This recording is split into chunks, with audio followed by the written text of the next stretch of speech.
Dracula by Bram Stoker. Chapter 25.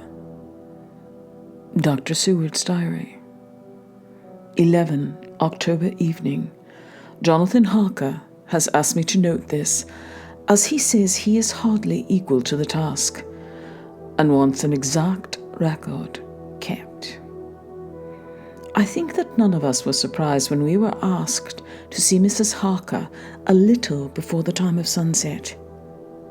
We have, of late, come to understand that sunrise and sunset are to her times of peculiar freedom, when her old self can be manifest without any controlling force subduing or restraining her or inciting her to action.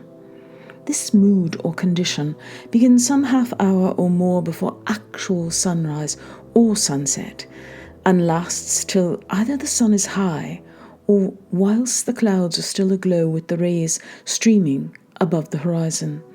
At first, there is a sort of negative condition, as if some tie were loosened, and then the absolute freedom quickly follows. When, however, the freedom ceases, the change back or relapse comes quickly, preceded only by a spell of warning silence. Tonight, when we met, she was somewhat constrained and bore all the signs of an internal struggle.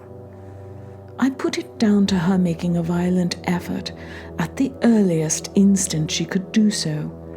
A very few minutes, however, gave her complete control of herself. Then, motioning her husband to sit beside her on the sofa, where she was half reclining, she made the rest of us bring chairs up close. Taking her husband's hand in hers, began. "We are all here together in freedom for perhaps the last time. I know, dear, I know that you will always be with me to the end." This was to her husband, whose hand had, as we could see, tightened upon hers. "In the morning we go out upon our task, and God alone knows what may be in store for any of us. You're going to be so good to me as to take me with you. I know that all that brave, earnest men can do for a poor, weak woman, who so perhaps is lost. Well, no, not yet, but is at any rate at stake. You will do. But you must remember that I am not as you are. There is poison in my blood, in my soul, which may destroy me, which must destroy me. Unless some relief comes to us, oh, my friends, you know as well as I do that my soul is at stake, and though I know there is one way out for me, you must not, and I must not, take it." She looked appealingly to us all in turn, beginning and ending with her husband. "What is that way?" asked Van Helsing in a hoarse voice. "What is that way which we may not take?"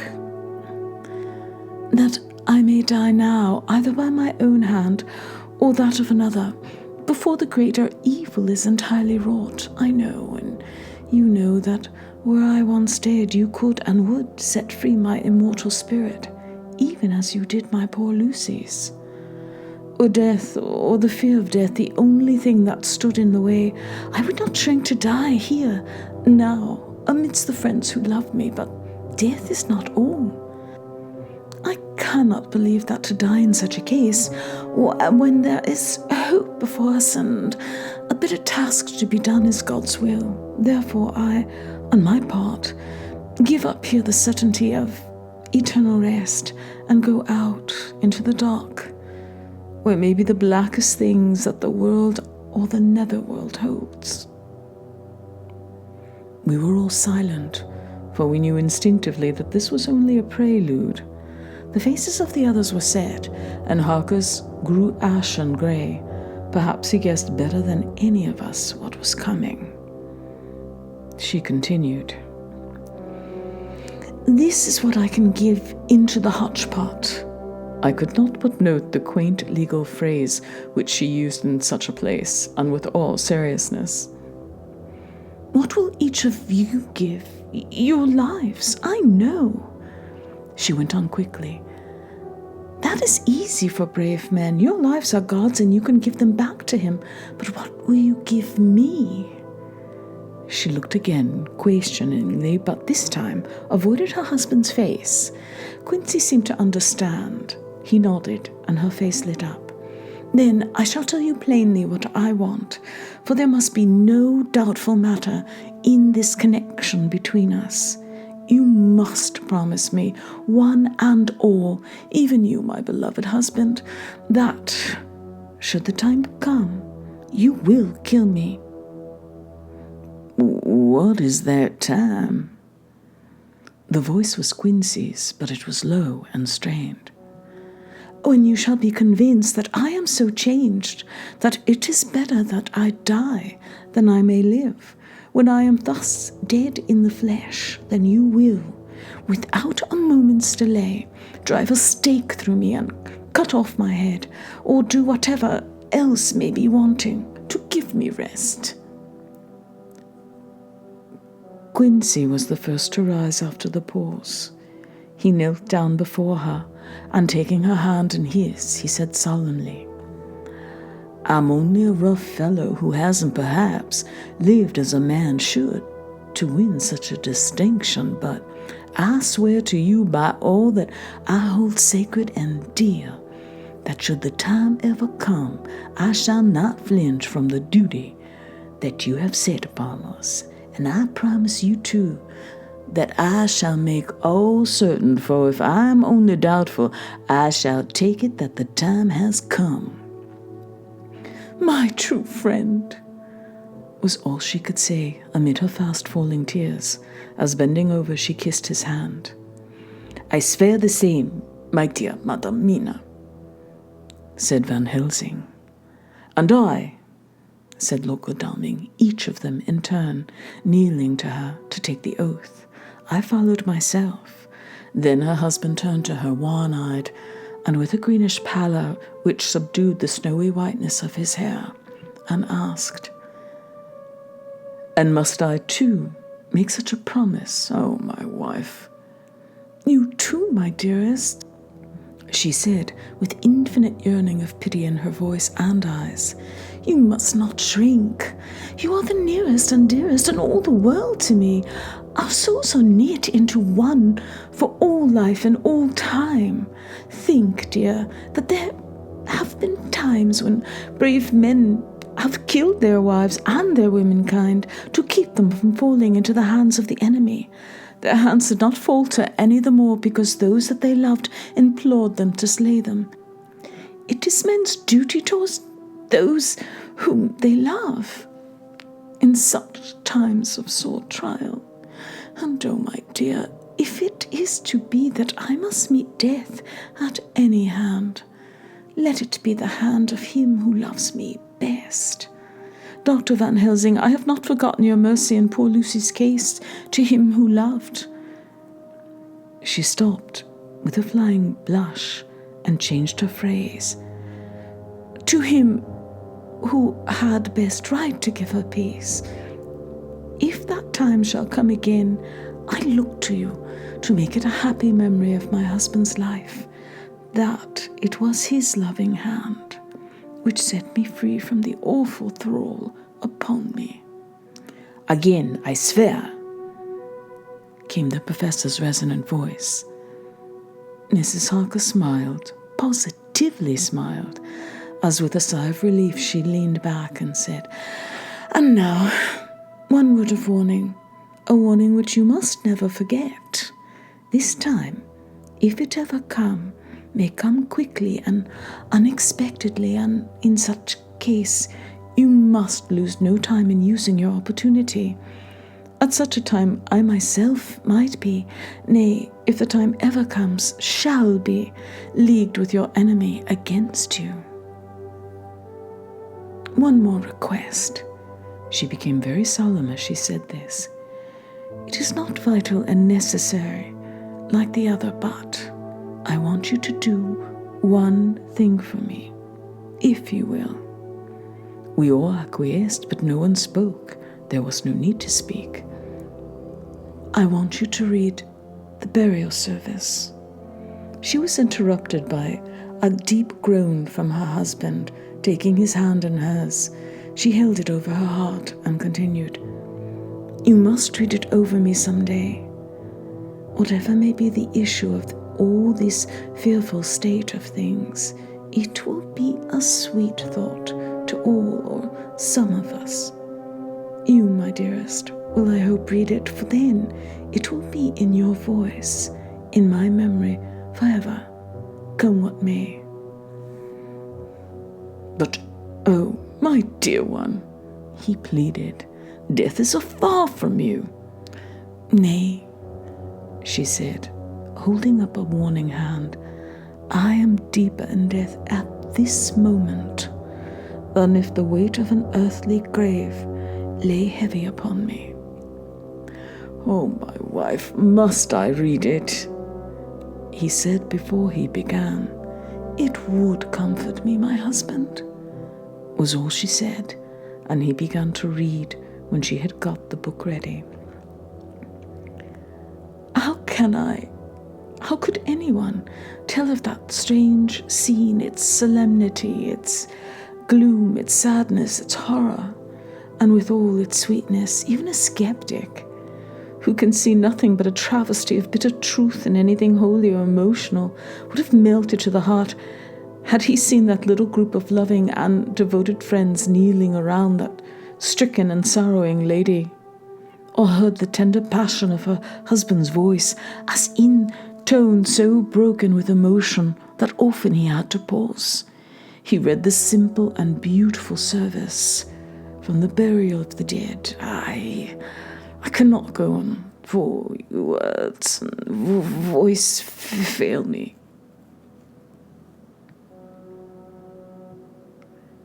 She was right in her instinct.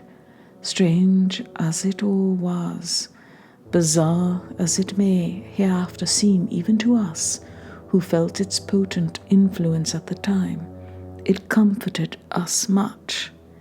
And the silence, which showed Mrs. Harker's coming relapse from her freedom of soul, did not seem so full of despair to any of us as we had dreaded. Jonathan Harker's Journal. 15 October, Varna. We left Charing Cross on the morning of the 12th, got to Paris the same night, and took the places secured for us in the Orient Express. We travelled night and day, arriving here at about 5 o'clock. Lord Godalming went to the consulate to see if any telegram had arrived for him, whilst the rest of us came on to this hotel. The Odysseus. The journey may have had incidents. I was, however, too eager to get on to care for them. Until the Tsarina Catherine comes into port, there will be no interest for me in anything in the wide world. Thank God, Mina is well and looks to be getting stronger. Her colour's coming back. She sleeps a great deal. Throughout the journey, she slept nearly all the time. Before sunrise and sunset, however, she is very wakeful and alert. And it has become a habit for Van Helsing to hypnotize her at such times. At first, some effort was needed, and he had to make many passes, but now she seems to yield at once, as if by habit, and scarcely any action is needed. He seems to have power at these particular moments to simply will, and her thoughts obey him. He always asks her what she can see and hear. She answers to the first, "Nothing, all is dark." And to the second, "I can hear the waves lapping against the ship, and the water rushing by, canvas and cordage strain, and masts and yards creak. The wind is high, I can hear it in the shrouds, and the bow throws back the foam." It is evident that the Tsarina Catherine is still at sea, hastening on her way to Varna. Lord Godalming has just returned. He had 4 telegrams, 1 each day since we started, and all to the same effect, that the Tsarina Catherine had not been reported to Lloyd's from anywhere. He had arranged before leaving London that his agent should send him every day a telegram saying if the ship had been reported. He was to have a telegram even if she were not reported, so that he might be sure that there was a watch being kept at the other end of the wire. We had dinner and went to bed early. Tomorrow we are to see the Vice-Consul and to arrange, if we can, about getting on board the ship as soon as she arrives. Van Helsing says that our chance will be to get on the boat between sunrise and sunset. The Count, even if he takes the form of a bat, cannot cross the running water of his own volition, and so cannot leave the ship. As he dare not change to man's form without suspicion, which he evidently wishes to avoid, he must remain in the box. If then we can come on board after sunrise, he is at our mercy. For we can open the box and make sure of him as we did of poor Lucy before he wakes. What mercy he shall get from us will not count for much. We think that we shall not have much trouble with officials or the seamen, thank God. This is the country where bribery can do anything, and we are well supplied with money. We have only to make sure that the ship cannot come into port between sunset and sunrise without our being warned, and we shall be safe. Judge Moneybag will settle this case, I think. 16 October. Mina reports still the same, lapping waves and rushing water, darkness and favouring winds. We are evidently in good time, and when we hear of the Tsarina Catherine, we shall be ready. As she must pass the Dardanelles, we are sure to have some report. 17 October. Everything is pretty well fixed now, I think, to welcome the Count on his return from his tour. Godalming told the shippers that he fancied that the box sent aboard might contain something stolen from a friend of his, and got half consent that he might open it at his own risk. The owner gave him a paper telling the captain to give him every facility in doing whatever he chose on board the ship, and also a similar authorization to his agent at Varna. We have seen the agent, who was much impressed with Godalming's kindly manner to him, and we are all satisfied that whatever he can do to aid our wishes will be done. We have already arranged what to do in case we get the box open. If the Count is there, Van Helsing and Seward will cut off his head at once and drive a stake through his heart. Morris and Godalming and I shall prevent interference, even if we have to use the arms which we shall have ready. The professor says that if we can so treat the Count's body, it will soon after fall into dust. In such case, there would be no evidence against us, in case any suspicion of murder were aroused. But even if it were not, we should stand or fall by our act, and perhaps someday this very script may be evidence to come between some of us and a rope. For myself, I should take the chance only too thankfully if it were to come. We mean to leave no stone unturned to carry out our intent. We have arranged with certain officials that the instant the Tsarina Catherine is seen, we are to be informed by a special messenger. 24 October.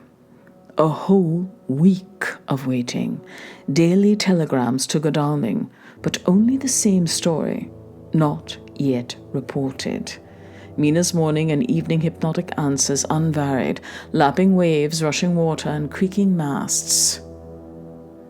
Telegram, October 24th.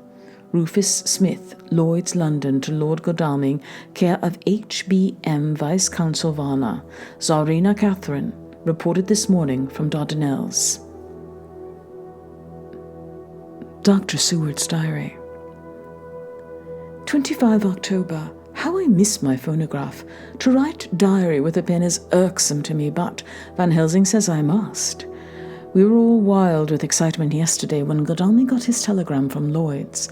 I now know what men feel in battle when the call to action is heard. Mrs. Harker, alone of our party, did not show any signs of emotion. After all, it is not strange that she did not, for we took special care not to let her know anything about it, and we all tried not to show any excitement when we were in her presence. In old days she would, I am sure, have noticed, no matter how we might have tried to conceal it. but in this way she is greatly changed during the past 3 weeks. The lethargy grows upon her, and though she seems strong and well and is getting back some of her colour, Van Helsing and I are not satisfied. We talk of her often. We have not, however, said a word to the others. It would break poor Harker's heart, certainly his nerve, if he knew that we had even a suspicion on the subject. Van Helsing examines, he tells me, her teeth very carefully, whilst she is in the hypnotic condition, for he says that so long as they do not begin to sharpen, there is no active danger of a change in her. If this change should come, it would be necessary to take steps. We both know what those steps would have to be, though we do not mention our thoughts to each other. We should neither of us shrink from the task, awful though it be to contemplate. Euthanasia is an excellent and comforting word. I am grateful to whoever invented it. It is only 24 hours' sail from the Dardanelles to here. At the rate the Tsarina Catherine has come from London, she should therefore arrive sometime in the morning. But as she cannot possibly get in before then, we are all about to retire early. We shall get up at 1 o'clock, so as to be ready. 25 October noon. No news yet of the ship's arrival. Mrs. Harker's hypnotic report this morning was the same as usual, so it is possible that we may get news at any moment. We men are all in a fever of excitement, except Harker, who is calm. His hands are cold as ice, and an hour ago I found him wetting the edge of his great Gurkha knife, which he now always carries with him. It will be a bad lookout for the Count if the edge of that kukri ever touches his throat, driven by that stern, ice-cold hand. Van Helsing and I were a little alarmed about Mrs. Harker today. About noon, she got into a sort of lethargy, which we did not like, although we kept silence to the others. We were neither of us happy about it. She has been restless all the morning, so that we were at first glad to know that she was sleeping. When, however, her husband mentioned casually that she was sleeping so soundly that he could not wake her, we went to her room to see for ourselves. She was breathing naturally and looked so well and peaceful that we agreed that the sleep was better for her than anything else. Poor girl! She has so much to forget that it is no wonder that sleep, if it brings oblivion to her, does her good. Later, our opinion was justified, for when after a refreshing sleep of some hours she woke, she seemed brighter and better than she had been for days. At sunset, she made the usual hypnotic report. Wherever he may be in the Black Sea, the Count is hurrying to his destination. To his doom, I trust. 26 October. Another day and no tidings of the Tsarina Catherine. She ought to be here by now. That she is still journeying somewhere is apparent, for Mrs. Harker's hypnotic report at sunrise was still the same. It is possible that the vessel may be lying by at times for fog. Some of the steamers which came in last evening reported patches of fog both to north and south of the port. We must continue our watching, as the ship may now be signaled any moment. 27 October, noon. Most strange. No news yet of the ship we wait for. Mrs. Harker reported last night and this morning, as usual, lapping waves and rushing water, though she added that the waves were very faint. The telegrams from London have been the same. No further report. Van Helsing is terribly anxious, and told me just now that he fears the Count is escaping us. He added significantly, I did not like that lethargy of Madame Mina's. Souls and memories can do strange things during trance. I was about to ask him more, but Harker just then came in, and he held up a warning hand. We must try tonight at sunset to make her speak more fully when in her hypnotic state. 28 October. Telegram. Rufus Smith, London, to Lord Godalming, care HBM Vice-Consul Varna. Tsarina Catherine reported entering Galatz at 1 o'clock today.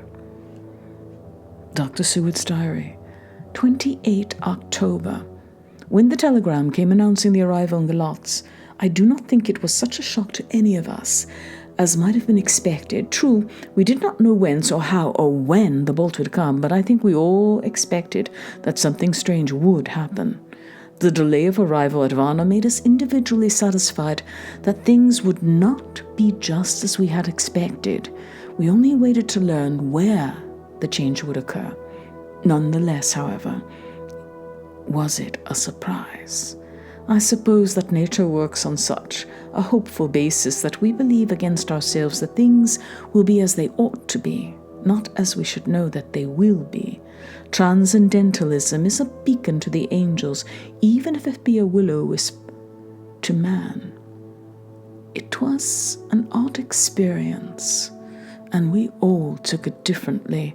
Van Helsing raised his hand over his head for a moment, as though in remonstrance with the Almighty, but he said not a word, and in a few seconds stood up with his face sternly set.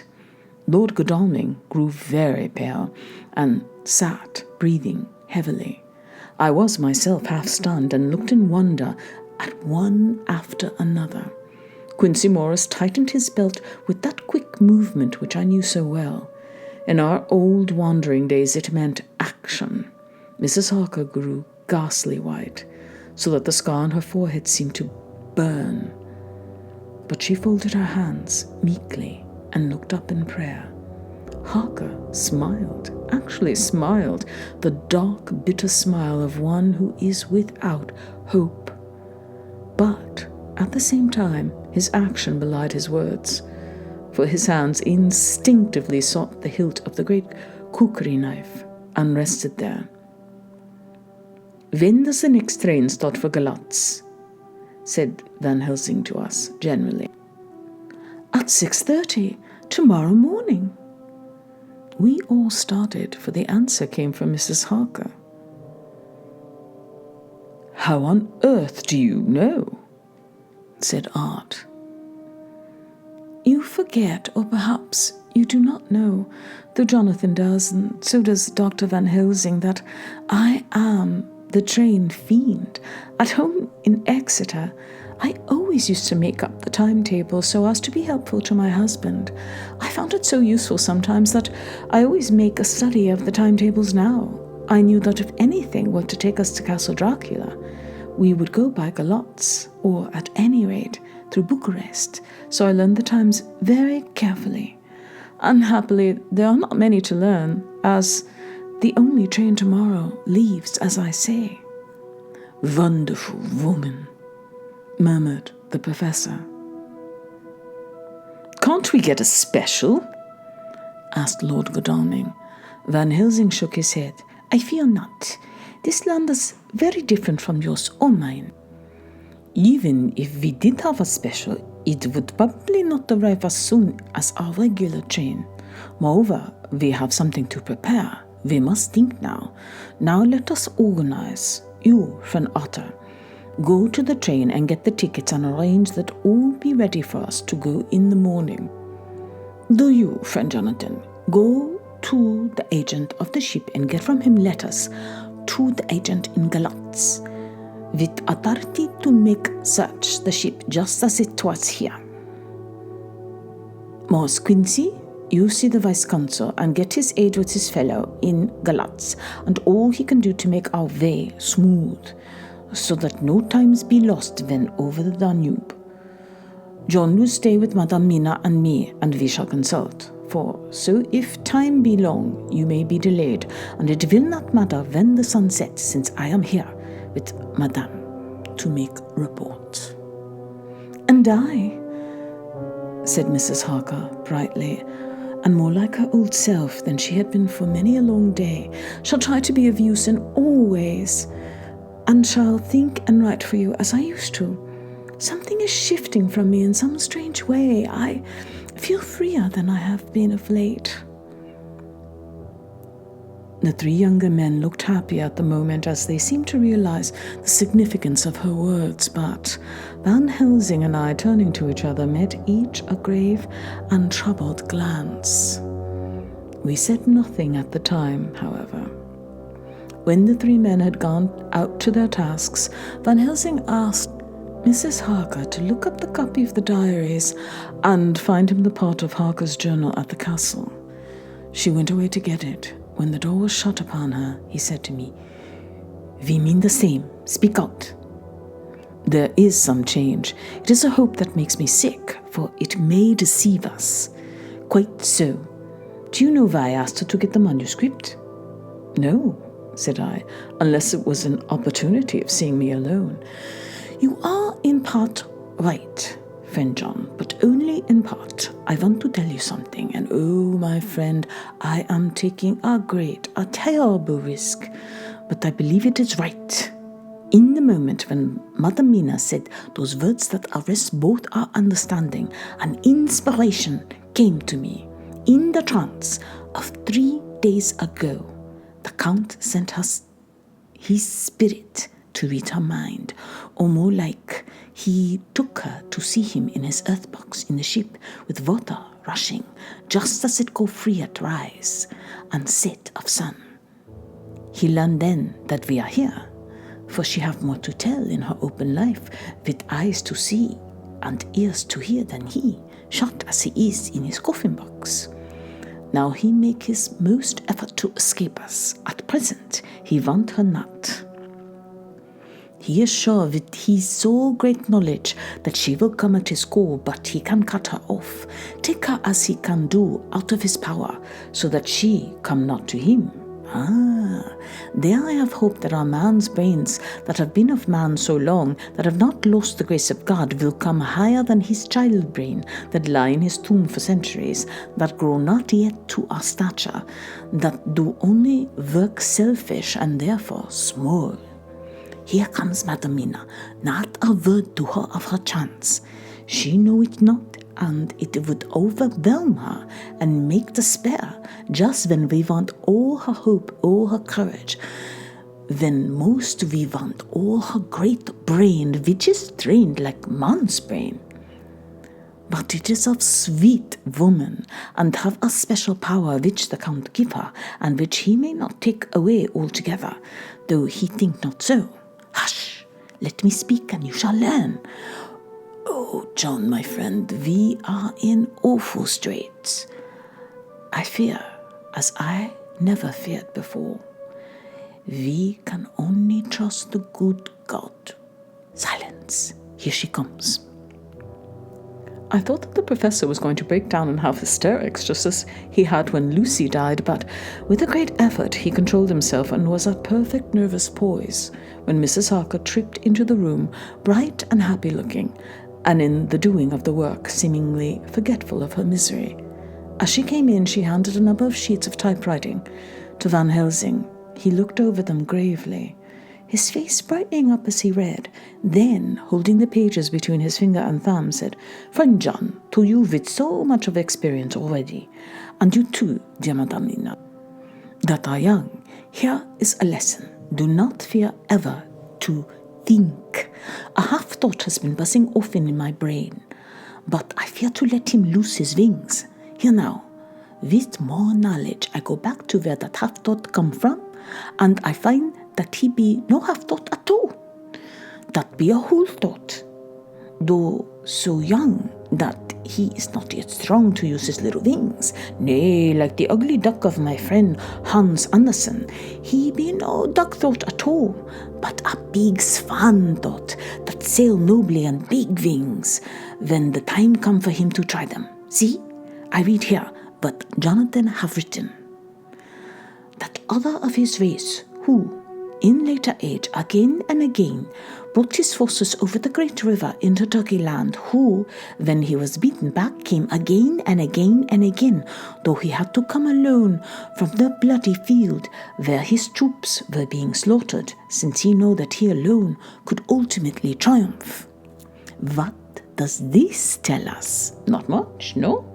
The Count's child don't see nothing. Therefore, he speaks so free. Your man thought, see nothing. My man thought, see nothing. Till just now. Oh, but there comes another word from someone who speak without thought, because she too know not what it might mean. Just as there are elements which rest, yet when in nature's course they move on their way and they touch, then, poof, there comes a flash of light, heaven wide, that blind and kill and destroy some, but that show up all earth below for leagues and leagues. Is it not so? Well, I shall explain. To begin, have you ever studied the philosophy of crime? Yes and no. You, John, yes, for it is a study of insanity. You, no, Madam Mina, for crime touch you not but once. Still, your mind works through and argues not a particulari ad universali. There is this peculiarity in criminals. It is so constant in all countries and at all times that even police who know not much from philosophy come to know it empirically, that is to be empiric. The criminal always work at one crime. That is full man brain. He is clever and cunning and resourceful, but he be not of man's stature as to brain. He be of child brain in much. Now, this criminal of ours is predestined to crime also. He too have child brain, and it is of the child to do what he have done. The little bird, the little fish, the little animal learn not by principle, but empirically. And when he learn to do, then there is to him the ground to start from to do more. Do pu sto, said Archimedes. Give me a fulcrum, and I shall move the world. To do once is the fulcrum whereby child brain become man brain, and until he have the purpose to do more, he continue to do the same again, every time, just as he have done before. Oh, my dear, I see that your eyes are opened, and that to you the lightning flash show all the links. For Mrs. Harker began to clap her hands, and her eyes sparkled. He went on. Now, you shall speak. Tell us two dry men of science what you see with those so bright eyes. He took her hand and held it while she spoke. His finger and thumb closed on her pulse, as I thought instinctively and unconsciously, as she spoke. The Count is a criminal, and of criminal type. Nordo and Lombroso would so classify him, and qua criminal he is of imperfectly formed mind. Thus, in a difficulty he has to seek resource in habit. His past is a clue, and the one page of it that we know, and that from his own lips tells that once before, when in what Mr. Morse would call a tight place, he went back to his country from the land he had tried to invade, and thence, without losing purpose, prepared himself for a new effort. He came again, better equipped for his work, and won. So he came to London to invade a new land. He was beaten, and when all hope of success was lost, and his existence in danger, he fled back over the sea to his home, just as formerly he had fled back over the Danube from Turkey land. Good, oh, you're so clever, lady, said Van Helsing enthusiastically as he stooped and kissed her hand. A moment later he said to me, as calmly as though we had been having a sick-room consultation, 72 only, and in all this excitement I have hope. Turning to her again, he said with keen expectation, but go on. There is more to tell if you will. Be not afraid. John and I know I do in any case, and shall tell you if you are right. Speak without fear. I will try to, but you will forgive me if I seem egotistical. Nay, fear not. You must be egoist, for it is of you that we think. Then As he is criminal, he is selfish. And as his intellect is small and his action is based on selfishness, he confines himself to one purpose.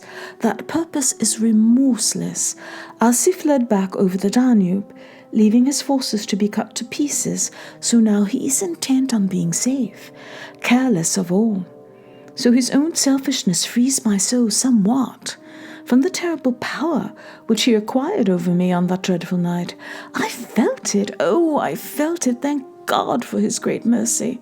My soul is freer than it has been since that awful hour, and all that haunts me is a fear lest in some trance or dream he may have used my knowledge for his ends. The professor stood up. He has so used your mind, and by it he has left us here in Vanna, whilst the ship that carried him rushed through enveloping fog up to Galatz, where doubtless he has made preparation for escaping from us. But this child mine only saw so far, and it may be that, as ever is in God's providence, the very thing that the evil doer most reckoned on for his selfish good turns out to be his chiefest harm.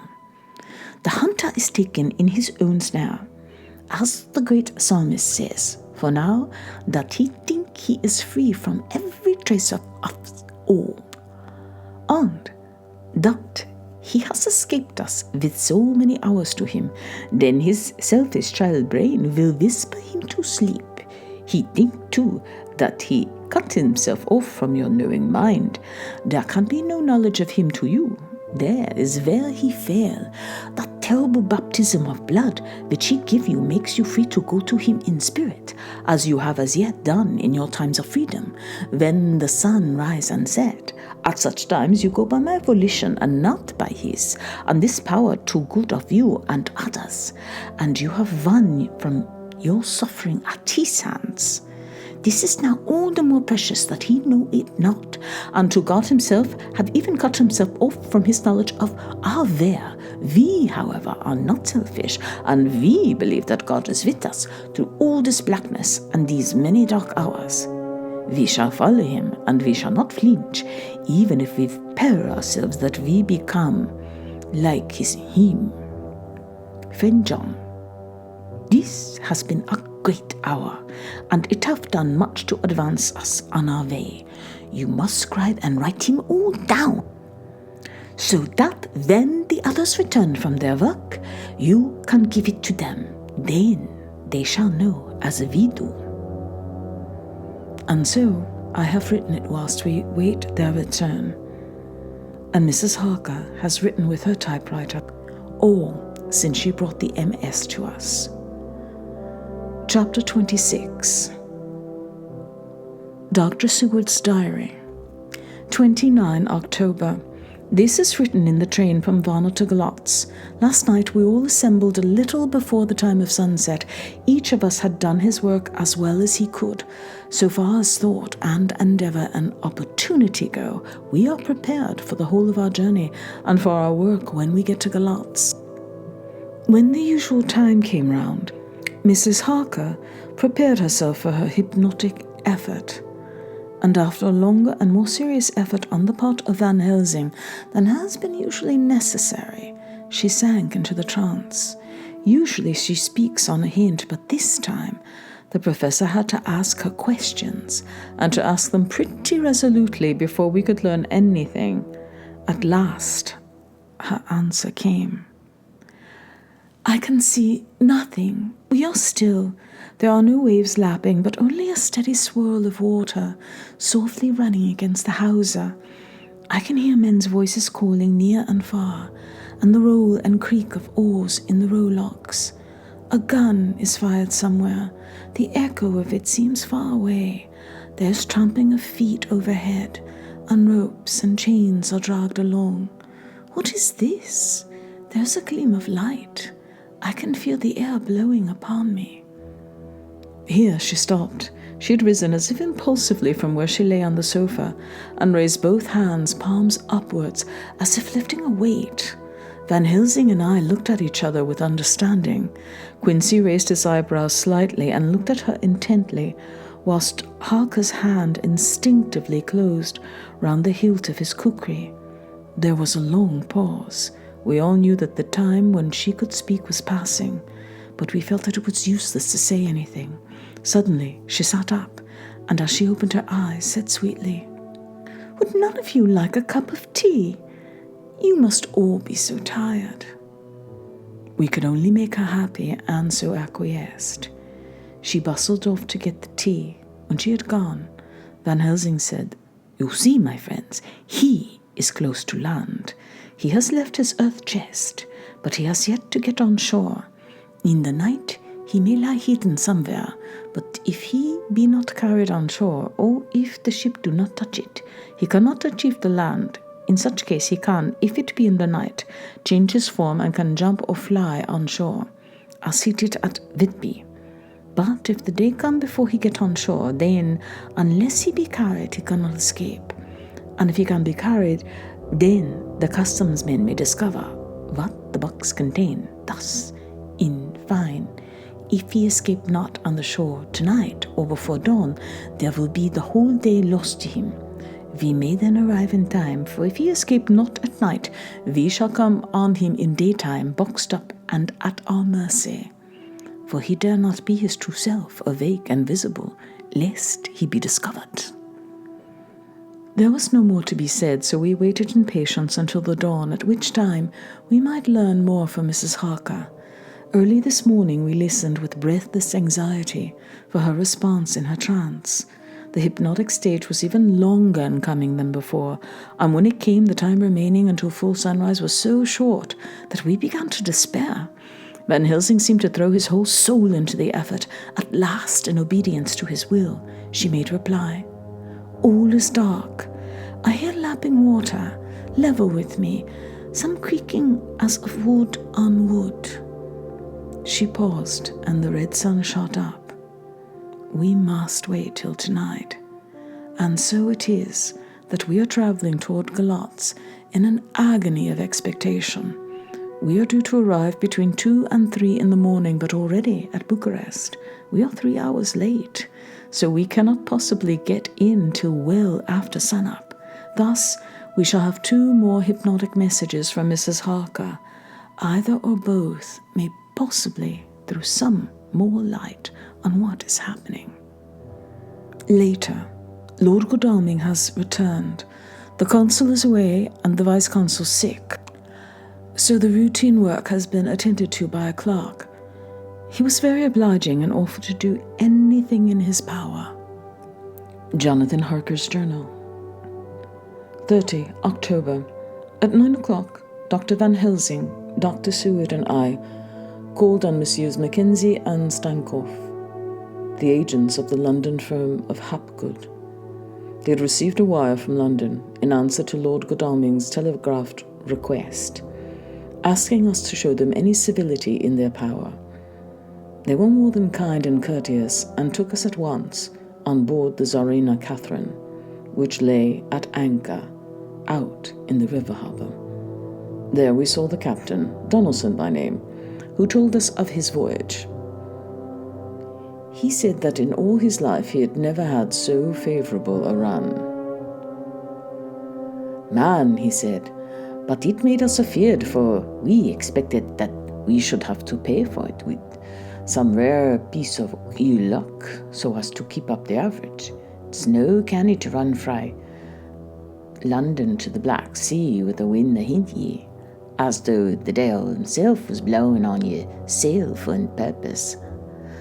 And a time we could no speer a thing, gin we were nigh a ship or a port or a headland, a fog fell on us and travel with us, till when after it had lifted and we looked out, the deil a thing could we see. We ran by Gibraltar without being able to signal, and till we came to the Dardanelles and had to wait to get our permit to pass, we were within hail of aught. At first, I inclined to slack off sail and beat about till the fog was lifted, but whiles I thought that if Dale was mind to get us in the Black Sea quick, he was like to do it whether we would or not. If we had a quick voyage, it would be no to our miscredit with owners, no, to our traffic, and the old man who had served his ain purpose wad be decently grateful to us for no hindering him. This mixture of simplicity and cunning, of superstition and commercial reasoning, aroused Van Helsing, who said, "Mind friend, that devil is more clever than he is thought by some, and he know when he meet his match." The skipper was not displeased with the compliment and went on. "When we got past the Bosphorus, the men began to grumble. Some of them, the Romanians, came and asked me to heave aboard a big box which had been put on board by a queer-looking old man just before we had started frae London.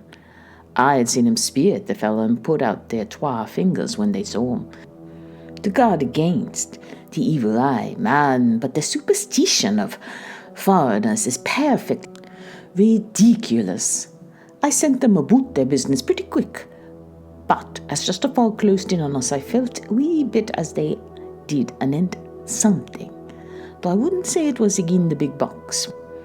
On we went, and as the fog didn't let up for 5 days, I just let the wind carry us, for if the Dale wanted to get somewhere as well, he would fetch it up a reet, and if he didn't, well, we'd keep a sharp lookout anyhow. Sure enough, we had a fair way and deep water all the time, and 2 days ago, when the morning sun came through the fog, we found ourselves just in the river opposite Galatz. The Romanians were wild and wanted me, right or wrong, to take out the box and fling it in the river. I had to argue with them about it with a handspike, and when the last of 'em rose off the deck with his head in his hand, I had convinced them that evil eye or no evil eye, the property and the trust of my owners were better in my hands than in the river Danube. They had, mind ye, taken the box on the deck ready to fling in. As it was marked Galatz via Varna, I thought I'd let it lie till we discharged in the port, and get rid of all the gither. We didn't do much clearing that day and had to remain the night at anchor. But in the morning, broad and early, an hour before sunup, a man came aboard with an order written to him from England to receive a box marked for one Count Dracula. Sure enough, the matter was one ready to his hand. He had his papers to read, and glad I was to be rid of the damn thing, for I was beginning myself to feel uneasy that, if the Dale did have any luggage aboard the ship, I'm thinking it was nane either than that same. What was the name of the man who took it?" asked Dr. Van Helsing with restrained eagerness. "I'll be telling ye quick," he answered, and stepping down to his cabin, produced a receipt signed Emanuel Hildensheim. Bergenstrasse 16 was the address. We found out this was all the captain knew, so with thanks we came away. We found Mr. Hildensheim in his office, a Hebrew of rather the Adelphi theatre type, with a nose like a sheep and a fez. His arguments were pointed with specie, we doing the punctuation, and with a little bargaining he told us what he knew. This turned out to be simple but important. He had received a letter from Mr. Deville of London telling him to receive, if possible, before sunrise, so as to avoid customs, a box which would arrive at Galatz in the Tsarina Catherine. This he was to give in charge to a certain Petrov Skinsky, who dealt with the Slovaks who traded down the river to the port. He had been paid for his work by an English banknote, which had been duly cashed for gold at the Danube International Bank. When Skinsky had come to him, he had taken him to the ship and handed over the box so as to save porterage. That was all he knew. We then sought for Skinsky, but were unable to find him. One of his neighbours, who did not seem to bear him any affection, said that he had gone away 2 days before, no one knew whither. This was corroborated by his landlord, who had received by messenger the key of the house, together with the rent due, in English money. This had been between 10 and 11 o'clock last night. We were at a standstill again. Whilst we were talking, one came running and breathlessly gasped out that body of Skinsky had been found inside the wall of the churchyard of St. Peter, and that the throat had been torn open as if by some wild animal. Those we had been speaking with ran off to see the horror, the women crying out, "This is the work of a Slovak!" We hurried away lest we should have been in some way drawn into the affair, and so detained. As we came home, we could arrive at no definite conclusion. We were all convinced that the box was on its way by water to somewhere, but where that might be, we would have to discover. With heavy hearts, we came home to the hotel to Mina. When we met together, the first thing was to consult as to taking Mina again into our confidence. Things were getting desperate, and it is at least a chance, though a hazardous one. As a preliminary step, I was released from my promise to her. Mina Harker's journal. 30 October evening. They were so tired and worn out and dispirited that there was nothing to be done till they had some rest. So I asked them all to lie down for half an hour, whilst I should enter everything up to the moment. I feel so grateful to the man who invented the traveller's typewriter and to Mr. Morris for getting this one for me. I should have felt quite astray doing the work if I had to write with a pen. It is all done. Poor, dear, dear Jonathan. What he must have suffered. What must he be suffering now? He lies on the sofa, hardly seeming to breathe, and his whole body appears in collapse. His brows are knit, his face is drawn by pain. Poor fellow. Maybe he is thinking, and I can see his face all wrinkled up with the concentration of his thoughts. Oh, if I could only help at all. I shall do what I can. I have asked Dr. Van Helsing, and he has got me all the papers that I have not yet seen. Whilst they are resting, I shall go over all carefully, and perhaps I may arrive at some conclusion. I shall try to follow the professor's example, and think without prejudice on the facts before me. I do believe that under God's providence, I have made a discovery. I shall get the maps and look over them. I am more than ever sure that I am right. The new conclusion is ready, so I shall get our party together and read it. They can judge it. It is well to be accurate, and every minute is precious. Mina Harker's memorandum, entered in her journal. Ground of inquiry. Count Dracula's problem is to get back to his own place. A. He must be brought back by someone. This is evident, for had he power to move himself as he wished, he could go either as man or wolf or bat, or in some other way. He evidently fears discovery or interference, in the state of helplessness in which he must be, confined as he is between dawn and sunset in his wooden box. B. How is he to be taken? Here, a process of exclusions may help us, by road, by rail, by water. 1. By road. There are endless difficulties, especially in leaving the city. X. There are people, and people are curious and investigate. A hint, a surmise, a doubt as to what might be in the box would destroy him. Y. There are, or there may be, customs and octroi officers to pass. Z. His pursuers might follow. This is his highest fear, and in order to prevent his being betrayed, he has repelled so far as he can, even his victim, me. 2. By rail. There is no one in charge of the box. It would have to take its chances of being delayed, and delay would be fatal, with enemies on the track. True, he might escape at night, but what would he be left, if left in a strange place with no refuge that he could fly to? This is not what he intends, and he does not mean to risk it. 3. By water. Here is the safest way in one respect, but with most danger in another. On the water, he is powerless, except at night. Even then he can only summon fog and storm and snow and his wolves. But were he wrecked, the living water would engulf him. helpless, and he would indeed be lost. He could have the vessel drive to land, but if it were unfriendly land wherein he was not free to move, his position would still be desperate. We know from the record that he was on the water, so what we have to do is ascertain what water. The first thing is to realize exactly what he has done as yet. We may then get a light on what his later task is to be. Firstly, we must differentiate between what he did in London as part of his general plan of action, when he was pressed for moments and had to arrange as best he could. Secondly, we must see as well as we can surmise it from the facts we know of, what he has done here. As to the first, he evidently intended to arrive at Galatz and send envoys to Varna to deceive us, lest we should ascertain his means of exit from England. His immediate and sole purpose then was to escape.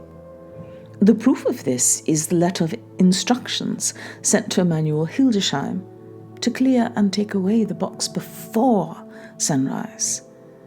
There's also the instruction to Petrov Skinsky. These we must only guess at, but there must have been some letter or message since Skinsky came to Hildesheim. That so far as his plans were successful, we know the Tsarina Catherine made a phenomenally quick journey, so much so that the Captain Donelson's suspicions were aroused, but his superstition, united with his candidness, played the Count's game for him, and he ran with his favouring wind through fogs and all till he brought up blindfold at Galatz. That the Count's arrangements were well made has been proved. Hildesheim cleared the box, took it off, and gave it to Skinsky. Skinsky took it, and here we lose the trail. We only know that the box is somewhere on the water, moving along. The customs and the octroi, if there be any, have been avoided. Now we come to what the Count must have done after his arrival, on land, at Galatz. The box was given to Skinsky before sunrise. At sunrise, the Count could appear in his own form. Here, we ask why Skinsky was chosen at all to aid in the work. In my husband's diary, Skinsky is mentioned as dealing with the Slovaks, who trade down the river to the port, and the man's remark that the murder was the work of a Slovak showed the general feeling against his class. The Count wanted isolation. My surmise is this, that in London, the Count decided to get back to his castle by water as the most safe and secret way. He was brought from the castle by Sagani, and probably they delivered his cargo to Slovaks, who took the boxes to Varna, for there they were shipped for London. Thus, the Count had knowledge of the persons who could arrange this service. When the box was on land, before sunrise or after sunset, he came out from his box, met Skinsky, and instructed him what to do as to arranging the carriage of the box up some river. When this was done, he knew that all was in train. He blotted out his traces, as he thought, by murdering his agent. I have examined the map and find that the river most suitable for the Slovaks to have ascended is either the Pruth or the Sereth. I read in the typescript that in my trance I heard cows low and water swirling level with my ears, and the creaking of wood. The Count in his box then was on a river in an open boat, propelled probably either by oars or poles, for the banks are near and it is working against stream. There would be no such sound if floating downstream. Of course, it may not be either the Sereth or the Pruth, but we may possibly investigate further. Now, of these two, the Pruth is more easily navigated, but the Sereth is at Fondue, joined by the Bistritza, which runs up around the Borgo Pass. The loop it makes is manifestly as close to Dracula's castle as can be got by water. Mina Harker's journal continued. When I had done reading, Jonathan took me in his arms and kissed me. The others kept shaking me by both hands, And Dr. Van Helsing said, "Our dear Madam Mina is once more a teacher. Her eyes have been where we were blinded. Now we are back on track once again, and this time we may succeed. Our enemy is at his most helpless, and if we can come on him by day and underwater, our task will be over. He has a start, but he is powerless to hasten, and he may not leave his box, lest those who carry him may suspect. For them to suspect would be to prompt them to throw him in the stream, where he perish. This he knows, and will not. Now, men, to our council of war, for here now we must plan what each and all shall do." "I shall get a steam launch and follow him," said Lord Godalming. "and I horses to follow on the land, lest by chance he land," said Mr. Morris. "Good," said the professor. "Both good, but neither must go alone. There must be force to overcome force, if need be. The Slovak is strong and rough, and he carries rude arms." All the men smiled, for amongst them they carried a small arsenal. Said Mr. Morris, "I have brought some Winchesters. They are pretty handy in a crowd, and there may be wolves. The Count, if you remember, took some other precautions. He made some requisitions on others that Mrs. Harker could not quite hear or understand. We must be ready at all points." Dr. Seward said, "I think we'd better go with Quincy. We have been accustomed to hunt together, and we two, well armed, will be a match for whatever may come along. You must not be alone, Art. It may be necessary to fight the Slovaks, and a chance thrust, for I don't suppose these fellows carry guns. Would undo all our plans. There must be no chances this time. We shall not rest until the Count's head and body have been separated, and we are sure that he cannot reincarnate." He looked at Jonathan as he spoke, and Jonathan looked at me. I could see that the poor dear was torn about in his mind. Of course he wanted to be with me, but then the boat service would most likely be the one which would destroy the vampire. Why did I hesitate to write the word? He was silent a while, and during his silence, Dr. Van Helsing spoke. "Friend Jonathan, this is to you for twice reasons. First, because you are young and brave and can fight, and all energies may be needed at the last. And again, it is your right to destroy him, that which has wrought such woe to you and yours. Be not afraid for Madame Mina, she will be my care. If I may, I am old. My legs are not so quick to run as once, and I am not used to ride so long or to pursue as need be, or to fight with lethal weapons. But I can be of other service. I can fight in other way, and I can die if need be, as well as younger men.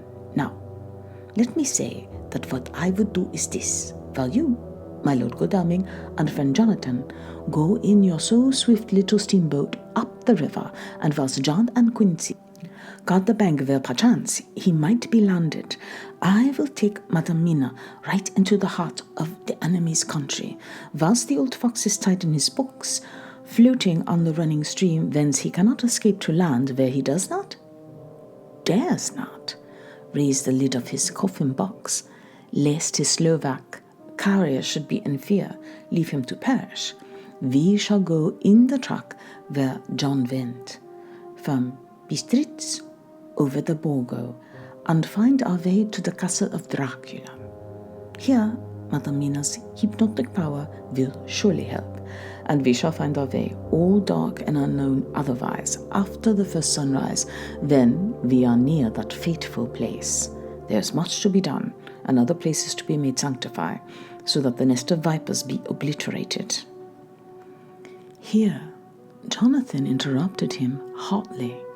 "Do you mean to say, Professor Van Helsing, that you would bring Mina, in her sad case and tainted as she is with the devil's illness, right into the jaws of his death trap? Not for the world, not for heaven or hell." He became almost speechless for a minute, and then went on. Do you know what that place is? Have you seen that awful den of hellish infamy with the very moonlight alive with grisly shapes and every speck of dust that whirls in the wind, a devouring monster in embryo? Have you felt the vampire's lips upon your throat? Here he turned to me, and as his eyes lit on my forehead, he threw up his arms with a cry. Oh my God, what have we done to have this terror upon us? And he sank down on the sofa in a collapse of misery. The professor's voice, as he spoke in clear, sweet tones, which seemed to vibrate in the air, calmed us all. Oh, my dear friend, it is because I would save Madame Mina from that awful place that I would go. God forbid that I should take her into that place. There is work, wild work to be done there, that her eyes may not see. We men here, all save Jonathan, have seen with their own eyes what it is to be done before that place can be purified. Remember that we are in terrible straits if the Count escape us this time. And he is strong and subtle and cunning. He may choose to sleep him for a century, and then in our time, our dear one, he took my hand, would come to him to keep him company, and would be as those others that you, Jonathan, saw. You have told us of their gloating lips. You heard their ribald laugh as they clutched the moving bag that the Count threw to them. You shudder, and may well it be. Forgive me that I make you so much pain, but it is necessary. My friend, is it not a dire need, for the which I am giving possibly my life? If it were that anyone went into that place to stay, it is I who would have to go to keep them company.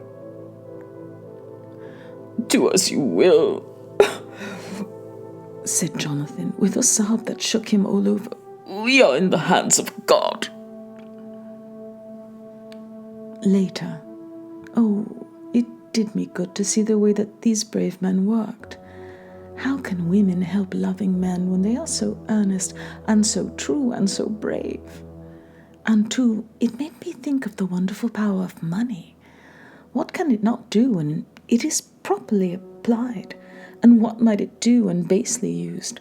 I felt so thankful that Lord Godalming is rich, and that both he and Mr. Morris, who also has plenty of money, are willing to spend it so freely.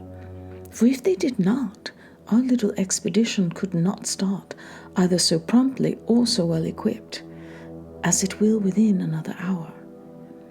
It is not 3 hours since it was arranged what part each of us was to do, and now Lord Godalming and Jonathan have a lovely steam launch with steam up, ready to start at a moment's notice. Dr. Seward and Mr. Morris have 6 good horses, well appointed. We have all the plans and appliances of various kinds that can be had. Professor Van Helsing and I are to leave by the 11:40 train tonight for Veresti, where we are to get a carriage to go to the Borgo Pass. We are bringing a good deal of ready money, as we are to buy a carriage and horses. We shall drive ourselves, for we have no one whom we can trust in the matter. The professor knows something of a great many languages, so we shall get on all right. We have all got arms, even me, a large-bore revolver. Jonathan would not be happy unless I was armed like the rest. Alas, I cannot carry one arm that the rest do. The scar on my forehead forbids that. Dear Dr. Van Helsing comforts me by telling me that I am fully armed, as there may be wolves. The weather is getting colder every hour, and there are snow flurries which come and go as warnings. Later, it took all my courage to say goodbye to my darling. We may never meet again. Courage, Mina. The professor is looking at you keenly. His look is a warning. There must be no tears now, unless it may be that God will let them fall in gladness. Jonathan Harker's Journal. October 30, night. I am writing this in the light from the furnace door of the steam launch. Lord Godalming is firing up. He is an experienced hand at the work, and he has had for years a launch of his own on the Thames, and another on the Norfolk Broads.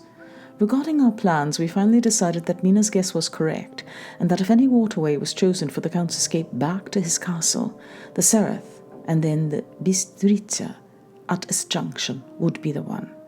We took it, that somewhere about the 47th degree north latitude would be the place chosen for the crossing the country between the river and the Carpathians. We have no fear in running at good speed up the river at night. There's plenty of water and the banks are wide enough apart to make steaming, even in the dark, easy enough. Lord Godalming tells me to sleep for a while, as it is enough for the present for one to be on watch, but I cannot sleep. How can I, with the terrible danger hanging over my darling and her going out into that awful place? My only comfort is that we are in the hands of God. Only for that faith it would be easier to die than to live, and so be quit of all the trouble. Mr. Morris and Dr. Seward were off on their long ride before we started. They are to keep up the right bank, far enough off to get on higher lands, where they can see a good stretch of river and avoid the following of its curves. They have, for the first stages, 2 men to ride and lead their spare horses, 4 in all, so as not to excite curiosity. When they dismiss the men, which shall be shortly, they shall themselves look after the horses. It may be necessary for us to join forces. If so, they can mount our whole party. One of the saddles has a movable horn and can be easily adapted for Mina, if required. It is a wild adventure we are on. Here, as we are rushing along through the darkness with the cold from the river seeming to rise up and strike us, with all the mysterious voices of the night around us, it all comes home. We seem to be drifting into unknown places and unknown ways, into a whole world of dark and dreadful things. Godalming is shutting the furnace door. 31 October, still hurrying along. The day has come, and Godalming is sleeping. I am on watch. The morning is bitterly cold. The furnace heat is grateful, though we have heavy fur coats. As yet, we have passed only a few open boats. None of them had on board any box or packet of anything like the size of the one we seek. The men were scared every time we turned our electric lamp on them, and fell on their knees and prayed. 1 November, evening. No news all day. We have found nothing of the kind we seek. We have now passed into Bistritza, and if we are wrong in our surmise, our chance is gone. We have overhauled every boat, big and little. Early this morning, one crew took us for a government boat and treated us accordingly. We saw in this way of smoothing matters, so at Fondue, where the Bistritza runs into the Sereth, we got a Romanian flag which we now fly conspicuously. With every boat which we have overhauled since then, this trick has succeeded. We have had every deference shown to us, and not once any objection to whatever we chose to ask or do. Some of the Slovaks tell us that a big boat passed them, going at more than usual speed as she had a double crew on board. This was before they came to Fondue, so they could not tell whether the boat turned into the Bistritza or continued up on the Sereth. At Fondue, we could not hear of any such boat, so she must have passed us there in the night. I am feeling very sleepy. The cold is perhaps beginning to tell upon me, and nature must have some rest sometime. Godalming insists that he shall keep the first watch. God bless him for all his goodness to poor dear Mina and me. 2 November, morning. It is broad daylight. That good fellow would not wake me. He says it would have been a sin too, for I slept peacefully and was forgetting my trouble. It seems brutally selfish to me to have slept so long and let him watch all night. But he was quite right. I am a new man this morning, and as I sit here and watch him sleeping, I can do all that is necessary, both as to minding the engine, steering, and keeping watch. I can feel that my strength and energy are coming back to me. I wonder where Mina is now, and Van Helsing. They should have got to Veresti about noon on Wednesday. It would take them some time to get the carriage and horses, so if they had started and travelled hard, they would be about now at the Borgo Pass. God guide and help them. I am afraid to think what may happen. If we could only go faster. But we cannot. The engines are throbbing and doing their utmost. I wonder how Dr. Seward and Mr. Morris are getting on.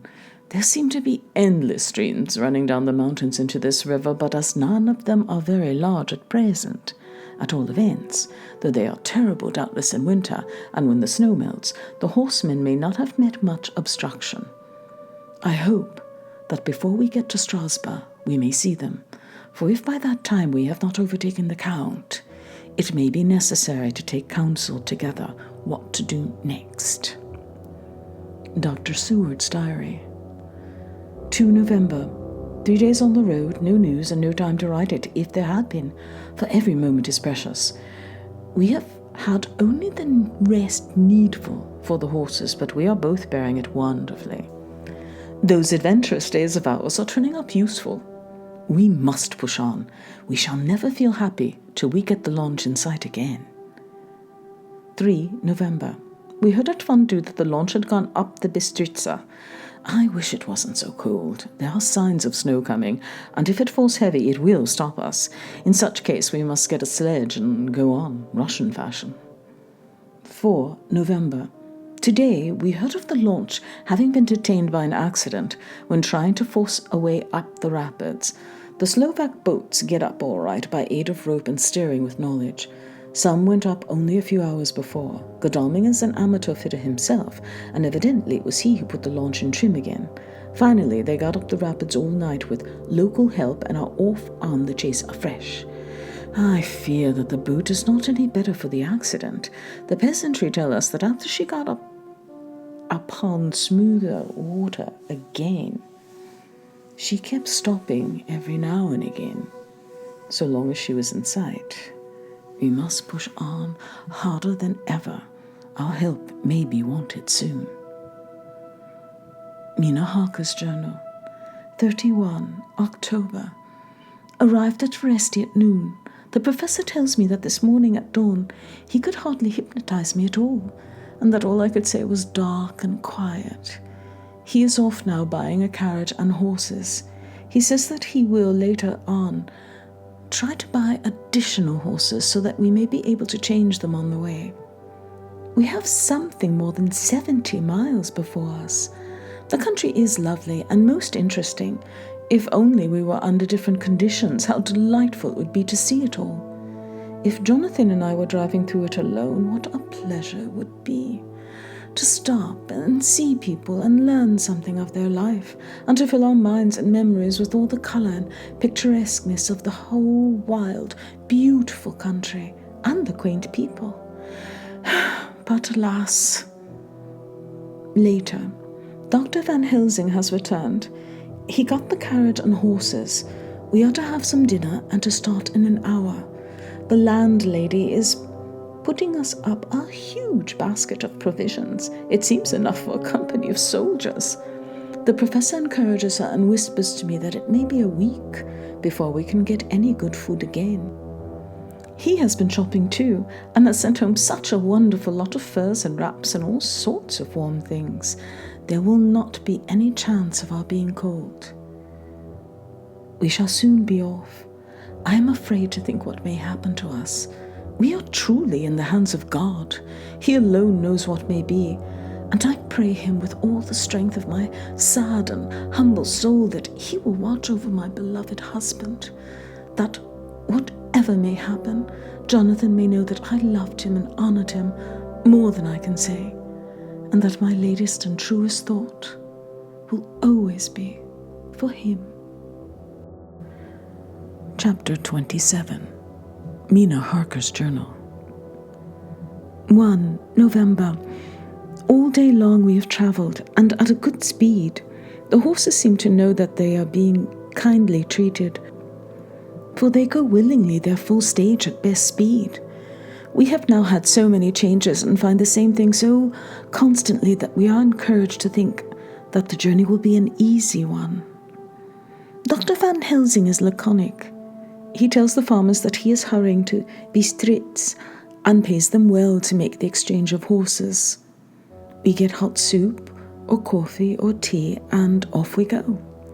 It is a lovely country, full of beauties of all imaginable kinds, and the people are brave and strong and simple and seem full of nice qualities. They are very, very superstitious. In the first house where we stopped, when the woman who served us saw the scar on my forehead, she crossed herself and put out 2 fingers towards me to keep off the evil eye. I believe they went to the trouble of putting an extra amount of garlic into our food, and I can't abide garlic. Ever since then, I have taken care not to take off my hat or veil, and so have escaped their suspicions. We are travelling fast, and as we have no driver with us to carry tales, we go ahead of scandal, but I dare say that fear of the evil eye will follow hard behind us all the way. The professor seems tireless. All day he would not take any rest, though he made me sleep for a long spell. At sunset time, he hypnotized me, and he says that I answered as usual darkness, lapping water, and creaking wood. So our enemy is still on the river. I am afraid to think of Jonathan, but somehow I have now no fear for him or for myself. I write this whilst we wait in a farmhouse for the horses to be got ready. Dr. Van Helsing is sleeping. Poor dear, he looks very tired and old and grey, but his mouth is set as firmly as a conqueror's. Even in his sleep he is instinct with resolution. When we have well started, I must make him rest whilst I drive. I shall tell him that we have days before us, and we must not break down when most of all his strength will be needed. All is ready. We're off shortly. 2 November, morning. I was successful, and we took turns driving all night. Now the day is on us, bright, though cold. There is a strange heaviness in the air. I say heaviness for want of a better word. I mean that it oppresses us both. It is very cold, and only our warm furs keep us comfortable. At dawn, Van Helsing hypnotized me. He says I answered darkness, creaking wood, and roaring water. So the river is changing as they ascend. I do hope that my darling will not run any chance of danger, more than need be. But we are in God's hands. 2 November, night. All day long, driving. The country gets wilder as we go, and the great spurs of the Carpathians, which at Veresti seem so far from us and so low on the horizon, now seem to gather round us and tower in front.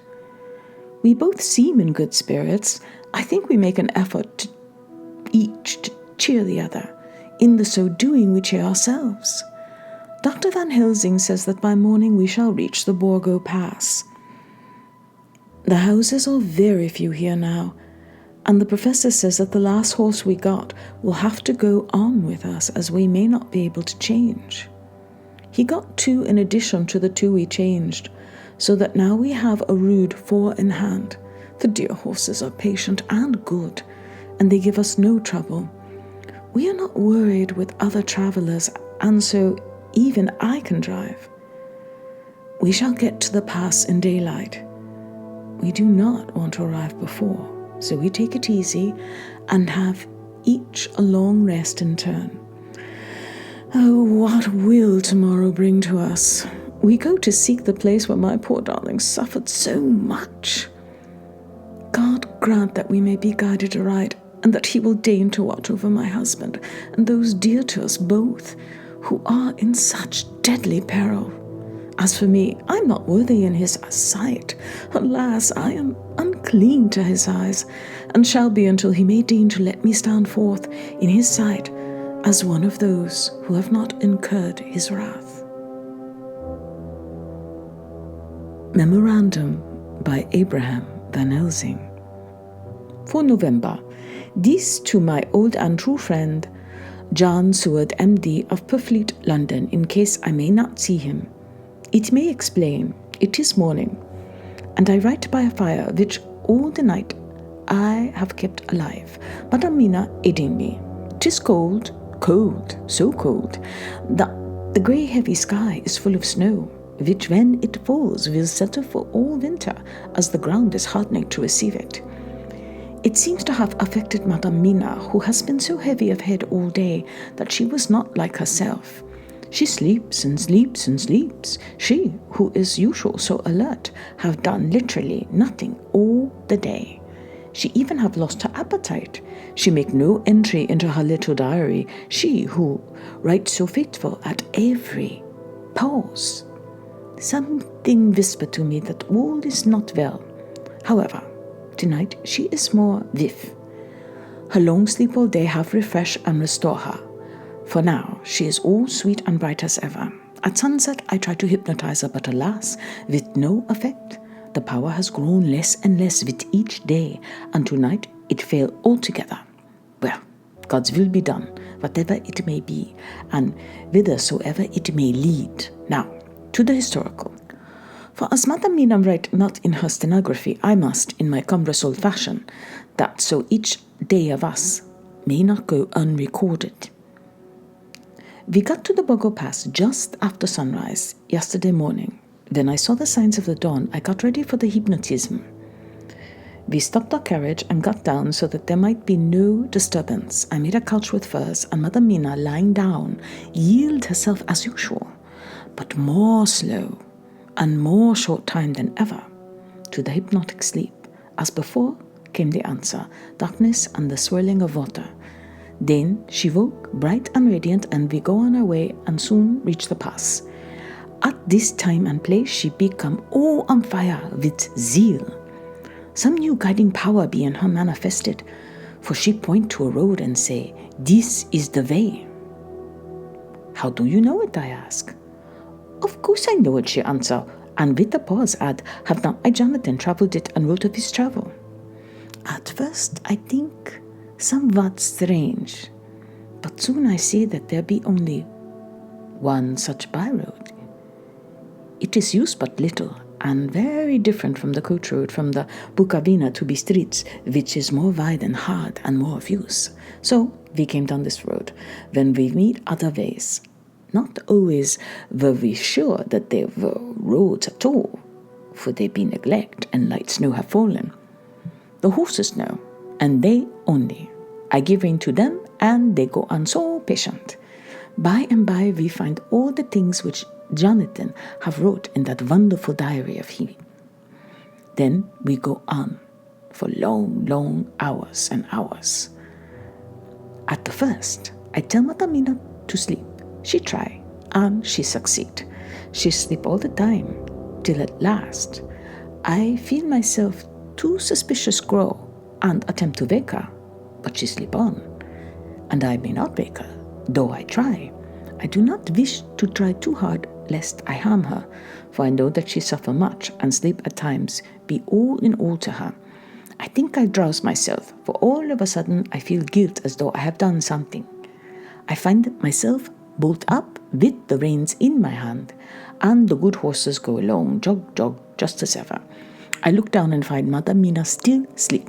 It is now not far off sunset time, and over the snow the light of the sun flow in big yellow flood, so that we throw great long shadow on where the mountain rise so steep, for we are going up, and all is oh so wild and rocky, as though it were the end of the world. Then I arouse Madam Mina. This time she wake with not much trouble, and then I try to put her to hypnotic sleep, but she sleep not, being as though I were not. Still, I try and try, till all at once I find her and myself in dark. So I look around and find that the sun have gone down. Madame Mina laugh, and I turn and look at her. She is now quite awake, and looks so well as I have never seen her since that night at Carfax, when we first entered the Count's house. I am amazed and not at ease then. But she is so bright and tender and thoughtful for me that I forget all fear. I light a fire, for we have brought supply of wood with us, and she prepares supper while I undo the horses and set them tethered in shelter to feed. Then, when I return to the fire, she have my supper ready. I go to help her, but she smile and tell me that she have eat already, and that she was so hungry that she would not wait. I like it not, and I have grave doubts, but I fear to affright her, so I am silent of it. She helped me, and I eat alone. And then we wrap in fur and lie beside the fire, and I tell her to sleep while I watch. But presently I forget all of watching, and when I suddenly remember that I watch, I find her lying quiet but awake, and looking at me with so bright eyes. Once, twice more, the same occur, and I get much sleep till morning. When I wake, I try to hypnotize her, but alas, though she shut her eyes obedient, she may not sleep. The sun rise up and up and up and up, and then sleep come to her too late, but so heavy that she will not wake. I have to lift her and place her sleeping in the carriage, when I have harnessed the horses and made all ready. Madame still sleep, and she look in her sleep more healthy and more redder than before, and I like it not. And I am afraid. I am afraid of all things, even to think, but I must go on my way. The stake we play for is life and death, or more than these, and we must not flinch. 5 November, morning. Let me be accurate in everything, for though you and I have seen some strange things together, you may at first think that I, Van Helsing, am mad, that the many horrors and the so long strain on nerves has at last turned my brain. All yesterday we travel, ever getting closer to the mountains, and moving in a more and more wild and desert land. There are great frowning precipices and much falling water, and nature seemed to have held sometime her carnival. Madame Mina still sleep, and though I did have hunger and appeased it, I could not waken her, even for food.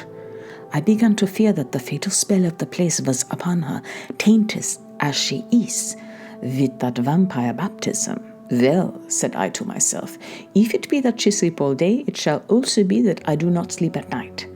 As we travel on the rough road, for a road of an ancient and imperfect kind there was, I held down my head and slept. Again I waked with a sense of guilt and of time past, and found Madame Mina still sleeping, and the sun low down. But all was indeed changed. The frowning mountain seemed further away, and we were near the top of a steep rising hill, on summit of which was such a castle as Jonathan tell of in his diary. At once I exulted and feared, for now, for good or ill, the end was near. I woke Madame Mina, and again tried to hypnotize her, but alas, unavailing, till too late. Then ere the great dark came upon us. For even after down sun, the heavens reflected the gone sun on the snow, and all was for a time in a great twilight. I took out the horses and fed them in what shelter I could find. Then I make a fire, and near it I make Madame Mina, now awake and more charming than ever, sit comfortable amid her rugs. I got ready food, but she would not eat, simply saying that she had not hunger. I did not press her, knowing her unavailingness, but I myself eat, for I must needs now be strong for all. Then, with the fear on me of what might be, I drew a ring so big for her comfort round where Madame Mina sat, and over the ring I passed some of the wafer, and broke it fine so that all was well guarded. She sat still all the time, so still as one dead, and she grew whiter and ever whiter, till the snow was not more pale, and no word she said. But when I drew near, she clung to me, and I could know that the poor soul shook from head to feet with a tremor that was pain to feel. I said to her presently, when she had grown more quiet, "Will you not come over to the fire?" For I wished to make a test of what she could.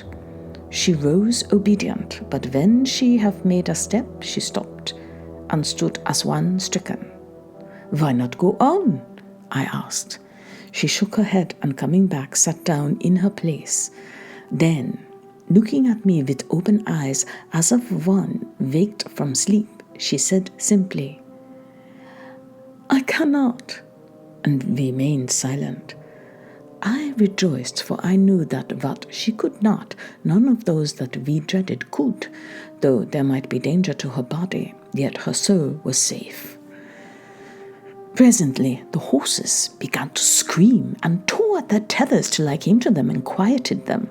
When they did feel my hands on them, they whinnied low as in joy and licked at my hands and were quiet for a time. Many times through the night did I come to them, till it arrived to the cold hour when all nature is at lowest. And every time my coming was with quiet of them. In the cold hour the fire began to die, and I was about stepping forth to replenish it, for now the snow came in flying sweeps, and with it a chill mist. Even in the dark there was a light of some kind, as there ever is over snow, and it seemed as though the snow flurried, and the wreaths of mist took shape as of women with trailing garments. All was in dead grim silence, only that the horses whinnied and cowered as if in terror of the worst.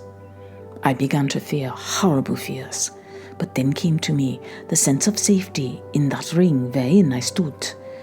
I began too to think that my imaginings were of the night, and the gloom, and the unrest that I have gone through, and all the terrible anxiety. It was as though my memories of all Jonathan's horrid experience were befooling me, for the snowflakes and the mist began to wheel and circle round till I could get as though a shadowy glimpse of those women that would have kissed him. And then the horses cowered lower and moaned in terror, as men do in pain. Even the madness of fright was not to them, so that they could break away. I feared for my dear Madame Mina when these weird figures drew near and circled round. I looked at her, but she sat calm and smiled at me. When I would have stepped to the fire to replenish it, she caught me and held me back and whispered like a voice that one hears in a dream, so low it was, "No, no, do not go without. Here you are safe." I turned to her and, looking in her eyes, said, "But you?" "It is for you that I fear." Whereat she laughed, a laugh low and unreal, and said, "Fear for me? Why fear for me? None safer in all the world from them than I am." And as I wondered at the meaning of her words, a puff of wind made the flame leap up, and I see the red scar on her forehead. Then, alas, I knew, did I not, I would soon have learned, for the wheeling figures of mist and snow came closer, but keeping ever without the holy circle. Then they began to materialize till, if God had not taken away my reason, for I saw it to my own eyes, there were before me in actual flesh the same three women that Jonathan saw in the room when they would have kissed his throat. I knew the swaying round forms, the bright hard eyes, the white teeth, the ruddy colour, and the voluptuous lips. They smiled ever at poor dear Madame Mina, and as their laugh came through the silence of the night, they twined their arms and pointed to her, and said in those sweet, so sweet tingling tones that Jonathan said were of the intolerable sweetness of the water glasses, "Come, sister, come to us, come, come. In fear, I turned to my poor Madam Mina, and my heart with gladness leapt like flame, for oh, the terror in her sweet eyes, the repulsion, the horror, told a story to my heart that it was all of hope. God be thanked, she was not yet of them. I seized some of the firewood which was by me, and holding out some of the wafer, advanced on them towards the fire. They drew back before me and laughed their low, horrid laugh. I fed the fire and feared them not, for I knew that we were safe within our protections. They could not approach me whilst so armed, nor Madam Mina whilst she remained within the ring, which she could not leave no more than they could enter. The horses had ceased to moan and lay still on the ground. The snow fell on them softly, and they grew whiter, and I knew that there was for the beasts no more of terror. And so we remained, till the red of the dawn to fall through the snow gloom. I was desolate and afraid, and full of woe and terror, but when that beautiful sun began to climb the horizon, life was to me again. At the first coming of the dawn, the horrid figures melted into the whirling mist and snow. The wreaths of transparent gloom moved away towards the castle and were lost. Instinctively, with the dawn coming, I turned to Madam Mina, intending to hypnotize her, but she lay in a deep and sudden sleep from which I could not wake her. I tried to hypnotize through her sleep, but she made no response, none at all. And the day broke, and I fear yet to stir. I have made my fire, and have seen the horses. They are all dead. Today I have much to do here, and I keep waiting till the sun is up high, for there may be places where I must go, where that sunlight, though snow and mist obscure it, will be to me a safety. I will strengthen me with breakfast, and then I will to my terrible work. Madam Mina still sleeps, and God be thanked, she is come in her sleep. Jonathan Harker's journal. 4 November evening. The accident to the launch has been a terrible thing for us. Only for it we should have overtaken the boat long ago, and by now my dear Mina would have been free.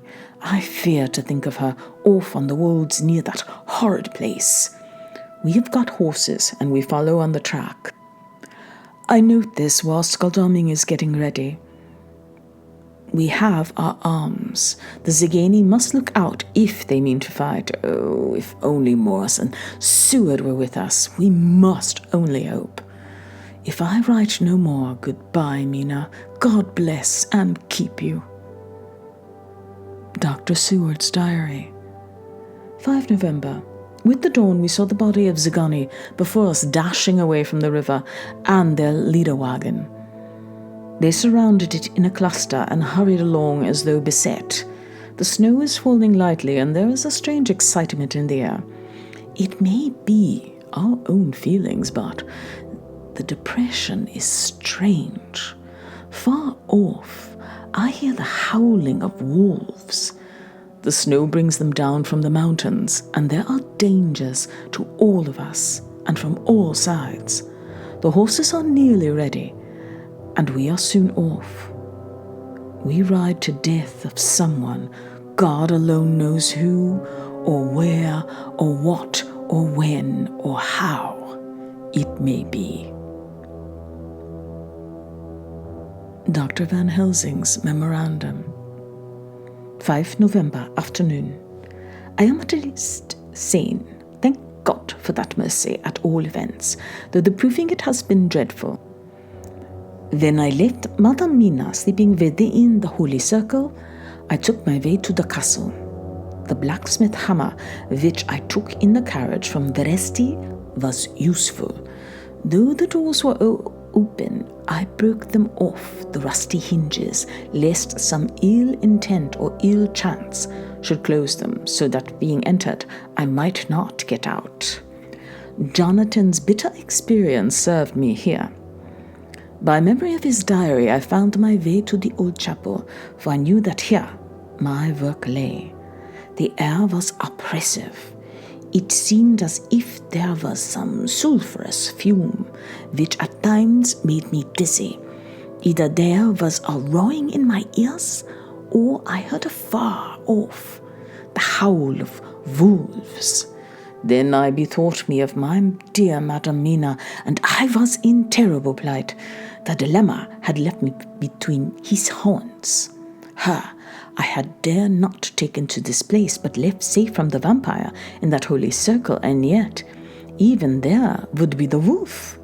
I resolved me that my work lay here, and that as to the wolves we must submit if it were God's will. At any rate, it was only death and freedom beyond. So did I choose for her. Had it been for myself, the choice had been easy. The maw of the wolf were better to rest in than the grave of the vampire. So I make my choice to go on with my work. I knew that there were at least 3 graves to find, graves that are inhabit. So I search and search, and I find one of them. She lay in her vampire sleep, so full of life and voluptuous beauty that I shudder as though I have come to do murder.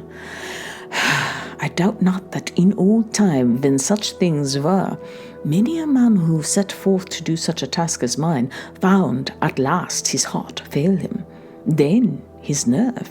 So he delay and delay and delay till the mere beauty and the fascination of the wanton undead have hypnotized him, and he remain on and on till sunset come and the vampire sleep be over.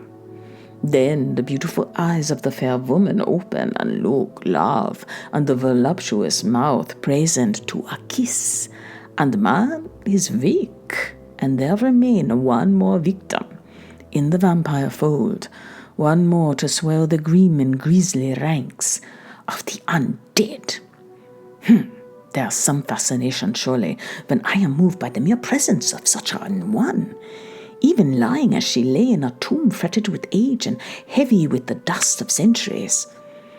Though there be that horrid odour, such as the layers of the Count have had, yes, I was moved, I, Van Helsing, with all my purpose, and with my motive for hate, I was moved to a yearning for delay, which seemed to paralyze my faculties and to clog my very soul.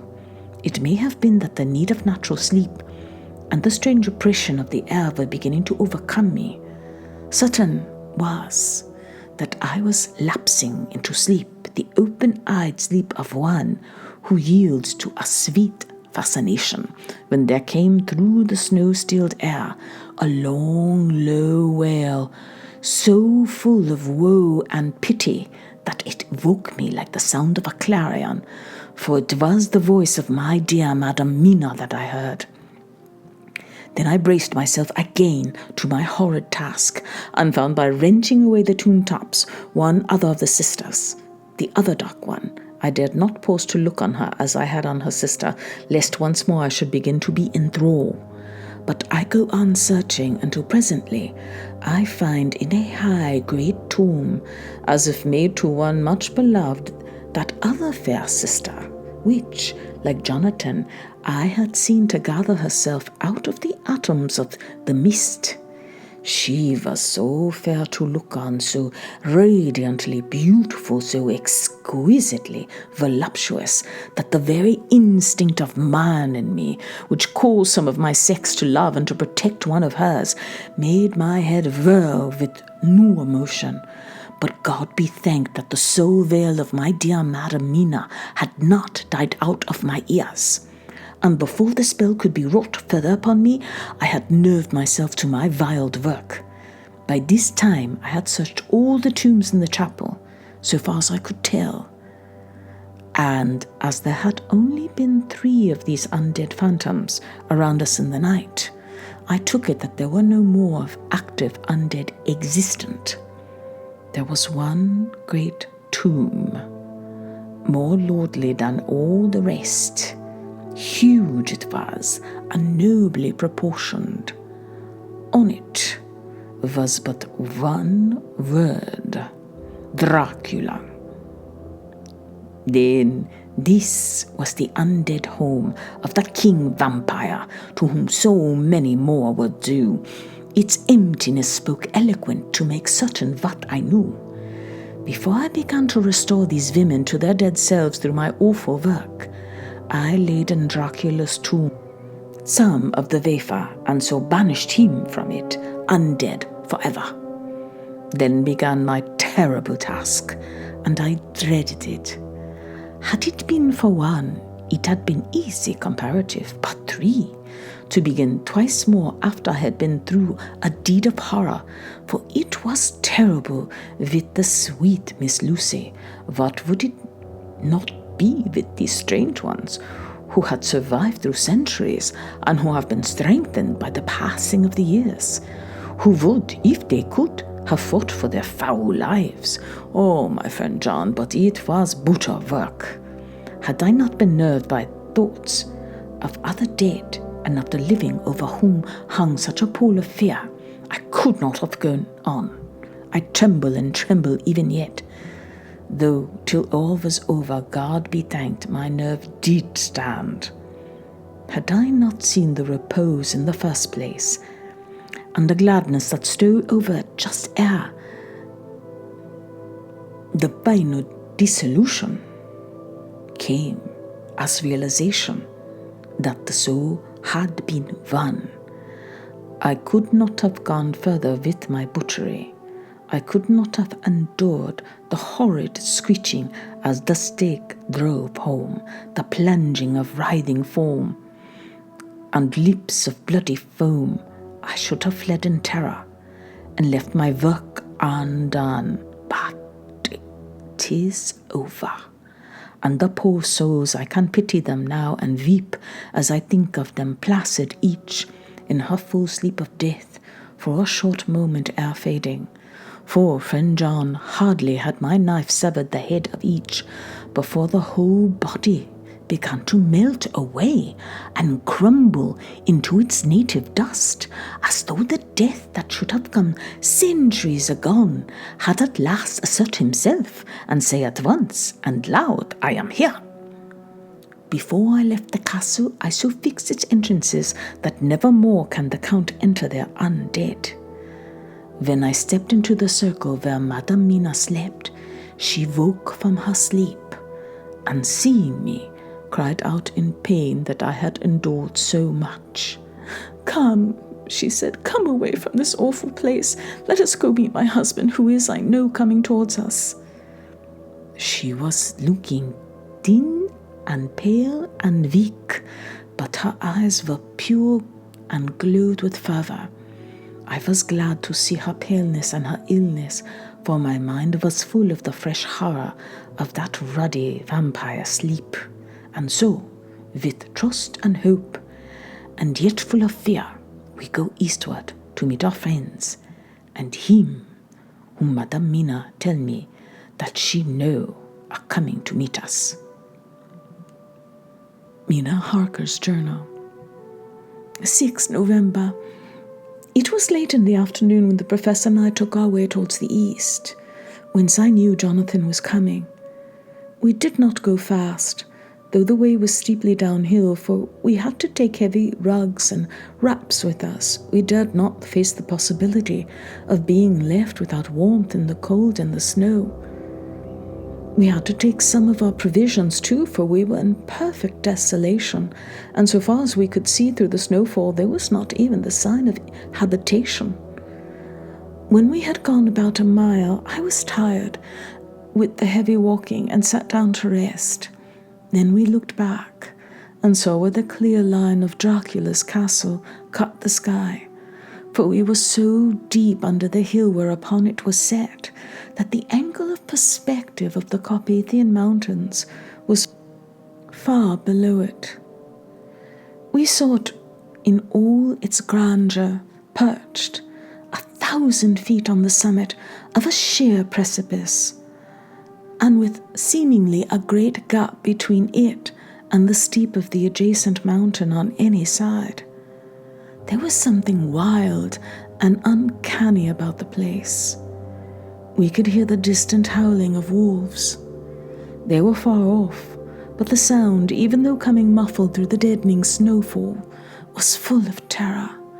I knew from the way Dr. Van Helsing was searching about that he was trying to seek some strategic point where we would be less exposed in case of attack. The rough roadway still led downwards. We could trace it through the drifted snow. In a little while, the professor signaled to me, so I got up and joined him. He had found a wonderful spot, a sort of natural hollow in a rock, with an entrance like a doorway between two boulders. He took me by the hand and drew me in. "See," he said, "here you will be in shelter, and if the wolves do come, I can meet them one by one." He brought in our furs and made a snug nest for me, and got out some provisions and forced them upon me. But I could not eat. To even try to do so was repulsive to me, and much as I would have liked to please him, I could not bring myself to the attempt. He looked very sad, but did not reproach me. Taking his field glasses from the case, he stood on the top of the rock and began to search the horizon.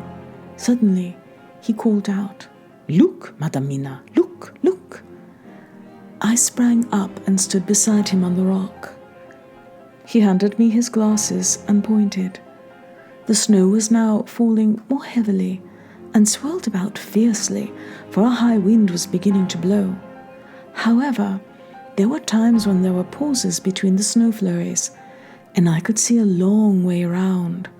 From the height where we were, it was possible to see a great distance, and far off, beyond the white waste of snow, I could see the river, lying like a black ribbon in kinks and curls as it wound its way. Straight in front of us, and not far off, in fact, so near that I wondered we had not noticed it before, came a group of mounted men hurrying along. In the midst of them was a cart, a long litter wagon, which swept from side to side like a dog's, tail wagging with each stern inequality of the road. Outlined against the snow as they were, I could see from the men's clothes that they were peasants or gypsies of some kind. On the cart was a great square chest.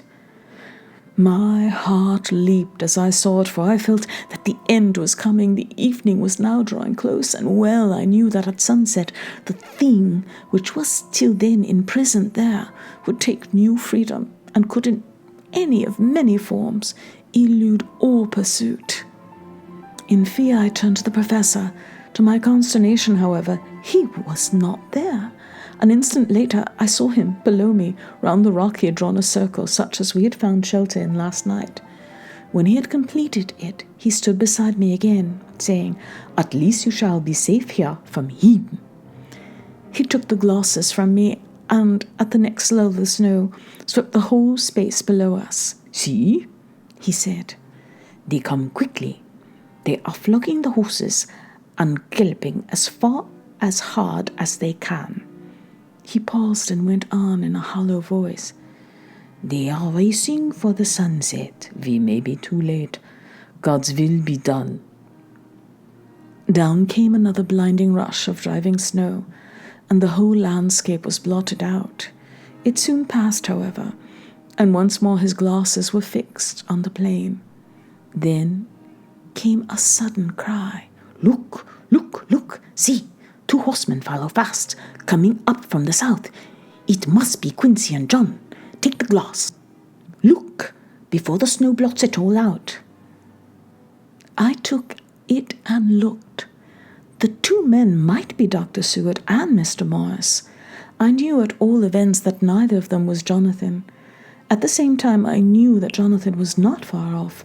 Looking around, I saw on the north side of the upcoming party 2 other men riding at breakneck speed. One of them I knew was Jonathan, and the other I took, of course, to be Lord Godalming. They, too, were pursuing the party with the cart.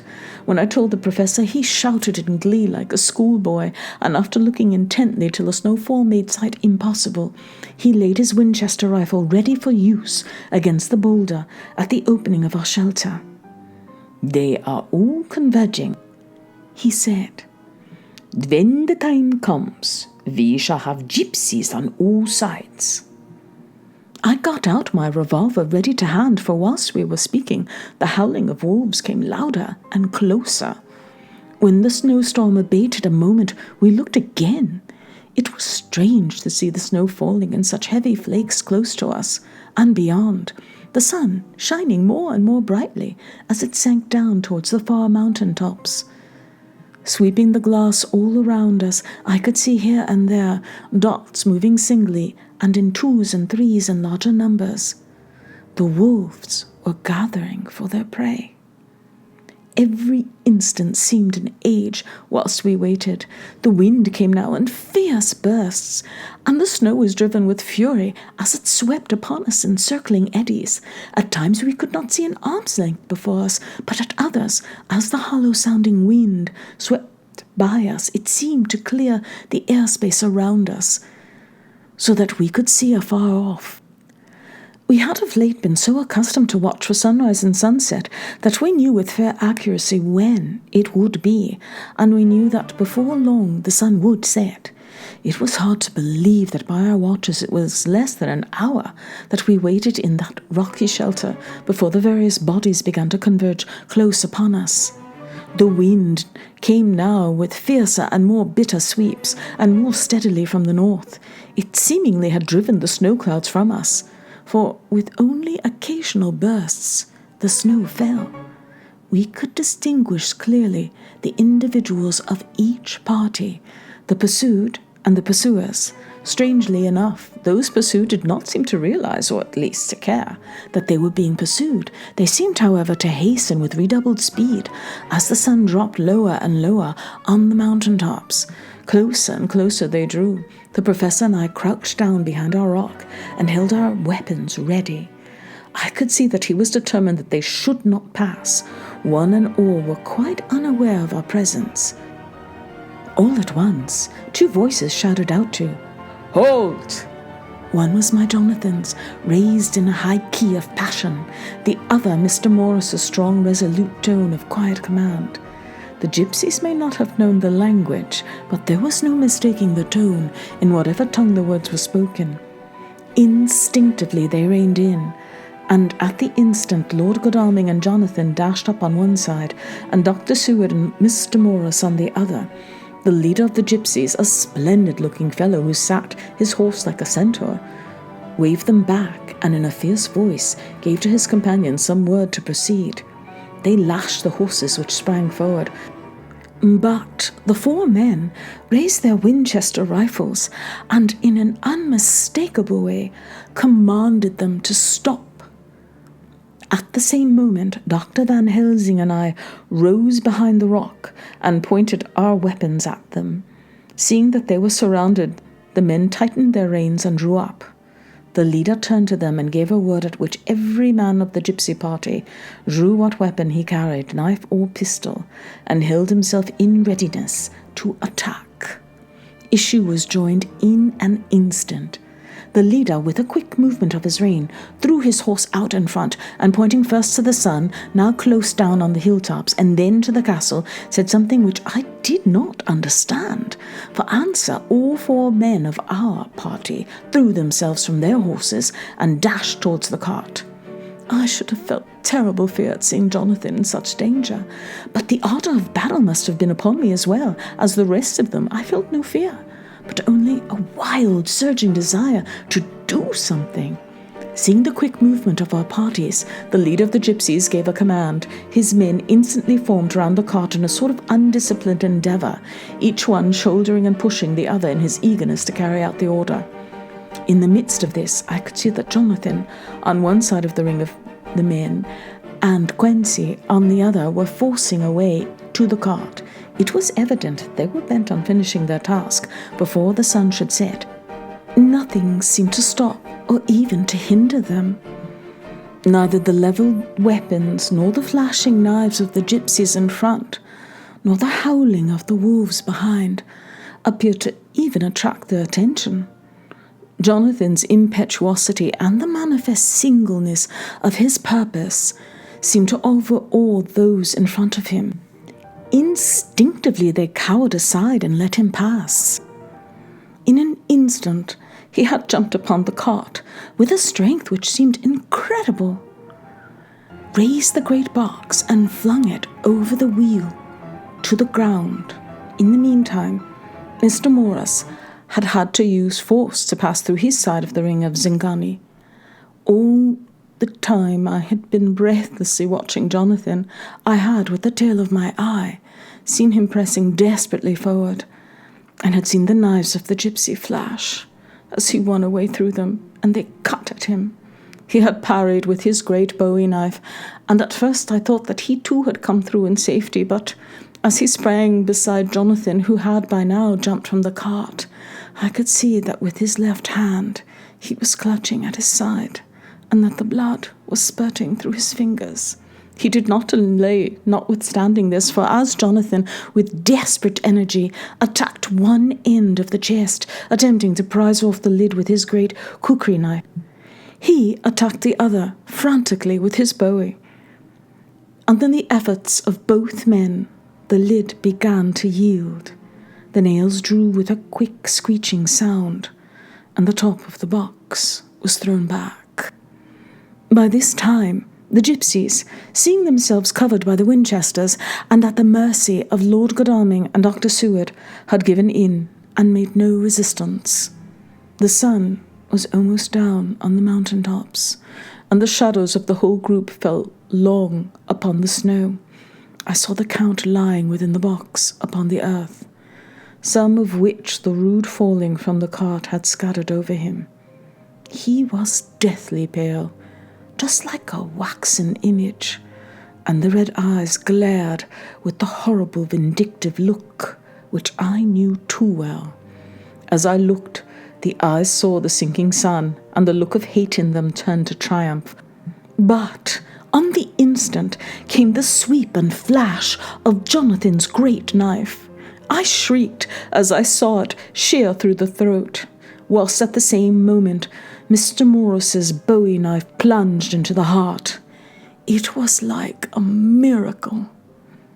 But before our very eyes, and almost in the drawing of a breath, the whole body crumbled into dust and passed from our sight. I shall be glad, as long as I live, that even in that moment of final dissolution, there was in the face a look of peace, such as I have never could have imagined might have rested there. The castle of Dracula now stood out against the red sky, and every stone of its broken battlements was articulated against the light of the setting sun. The gypsies, taking us as in some way the cause of the extraordinary disappearance of the dead man, turned without a word and rode away, as if for their lives. Those who were unmounted jumped upon the litter wagon and shouted to the horsemen not to desert them. The wolves, which had withdrawn to a safe distance, followed in their wake, leaving us alone. Mr. Morris, who had sunk to the ground, leaned on his elbow, holding his hand pressed to his side. The blood still gushed through his fingers. I flew to him, for the holy circle did not now keep me back. So did the two doctors. Jonathan knelt behind him, and the wounded man laid his head on his shoulder. With a sigh, he took, with a feeble effort, my hand in that of his own, which was unstained. He must have seen the anguish of my heart in my face, for he smiled at me and said, "I am only too happy to have been of any service, oh God," he cried suddenly, struggling up to a sitting posture and pointing to me. "It was worth for this to die. Look, look! The sun was now right down upon the mountain top, and the red gleams fell upon my face, so that it was bathed in rosy light. With one impulse the men sank on their knees, and a deep and earnest amen broke from all their eyes, following the pointing of his finger. The dying man spoke. Now God be thanked that all has not been in vain. See, the snow is not more stainless than her forehead. The curse has passed away. And to our bitter grief, with a smile, and in silence he died, a gallant gentleman. Note: 7 years ago, we all went through the flames, and the happiness of some of us since then is, we think, well worth the pain we endured. It is an added joy to Mina and to me that our boy's birthday is the same day as that on which Quincy Morris died. His mother holds, I know, the secret belief that some of our brave friend's spirit has passed into him. His bundle of names links all our little band of men together, but we call him Quincy. In the summer of this year, we made a journey to Transylvania and went over the old ground which was, and is to us, so full of vivid and terrible memories. It was almost impossible to believe that the things which we had seen with our own eyes and heard with our own ears were living truths. Every trace of all that had been was blotted out. The castle stood as before, reared high above a waste of desolation. When we got home, we were talking of the old time, which we could all look back on without despair, for Godalming and Seward are both happily married. I took the papers from the safe where they had been ever since our return so long ago. We were struck with the fact that in all the mass of material of which the record is composed, there is hardly one authentic document, nothing but a mass of typewriting, except the later notebooks of Mina and Seward and myself, and Van Helsing's memorandum. We could hardly ask anyone, even did we wish to accept these as proofs of so wild a story. Van Helsing summed it all up, as he said, with our boy on his knee. We want no proofs. We ask none to believe us. This boy will someday know what a brave and gallant woman his mother is. Already he knows her sweetness and loving care. Later on, he will understand how some men so loved her that they dare much for her sake. Jonathan Harker. The End.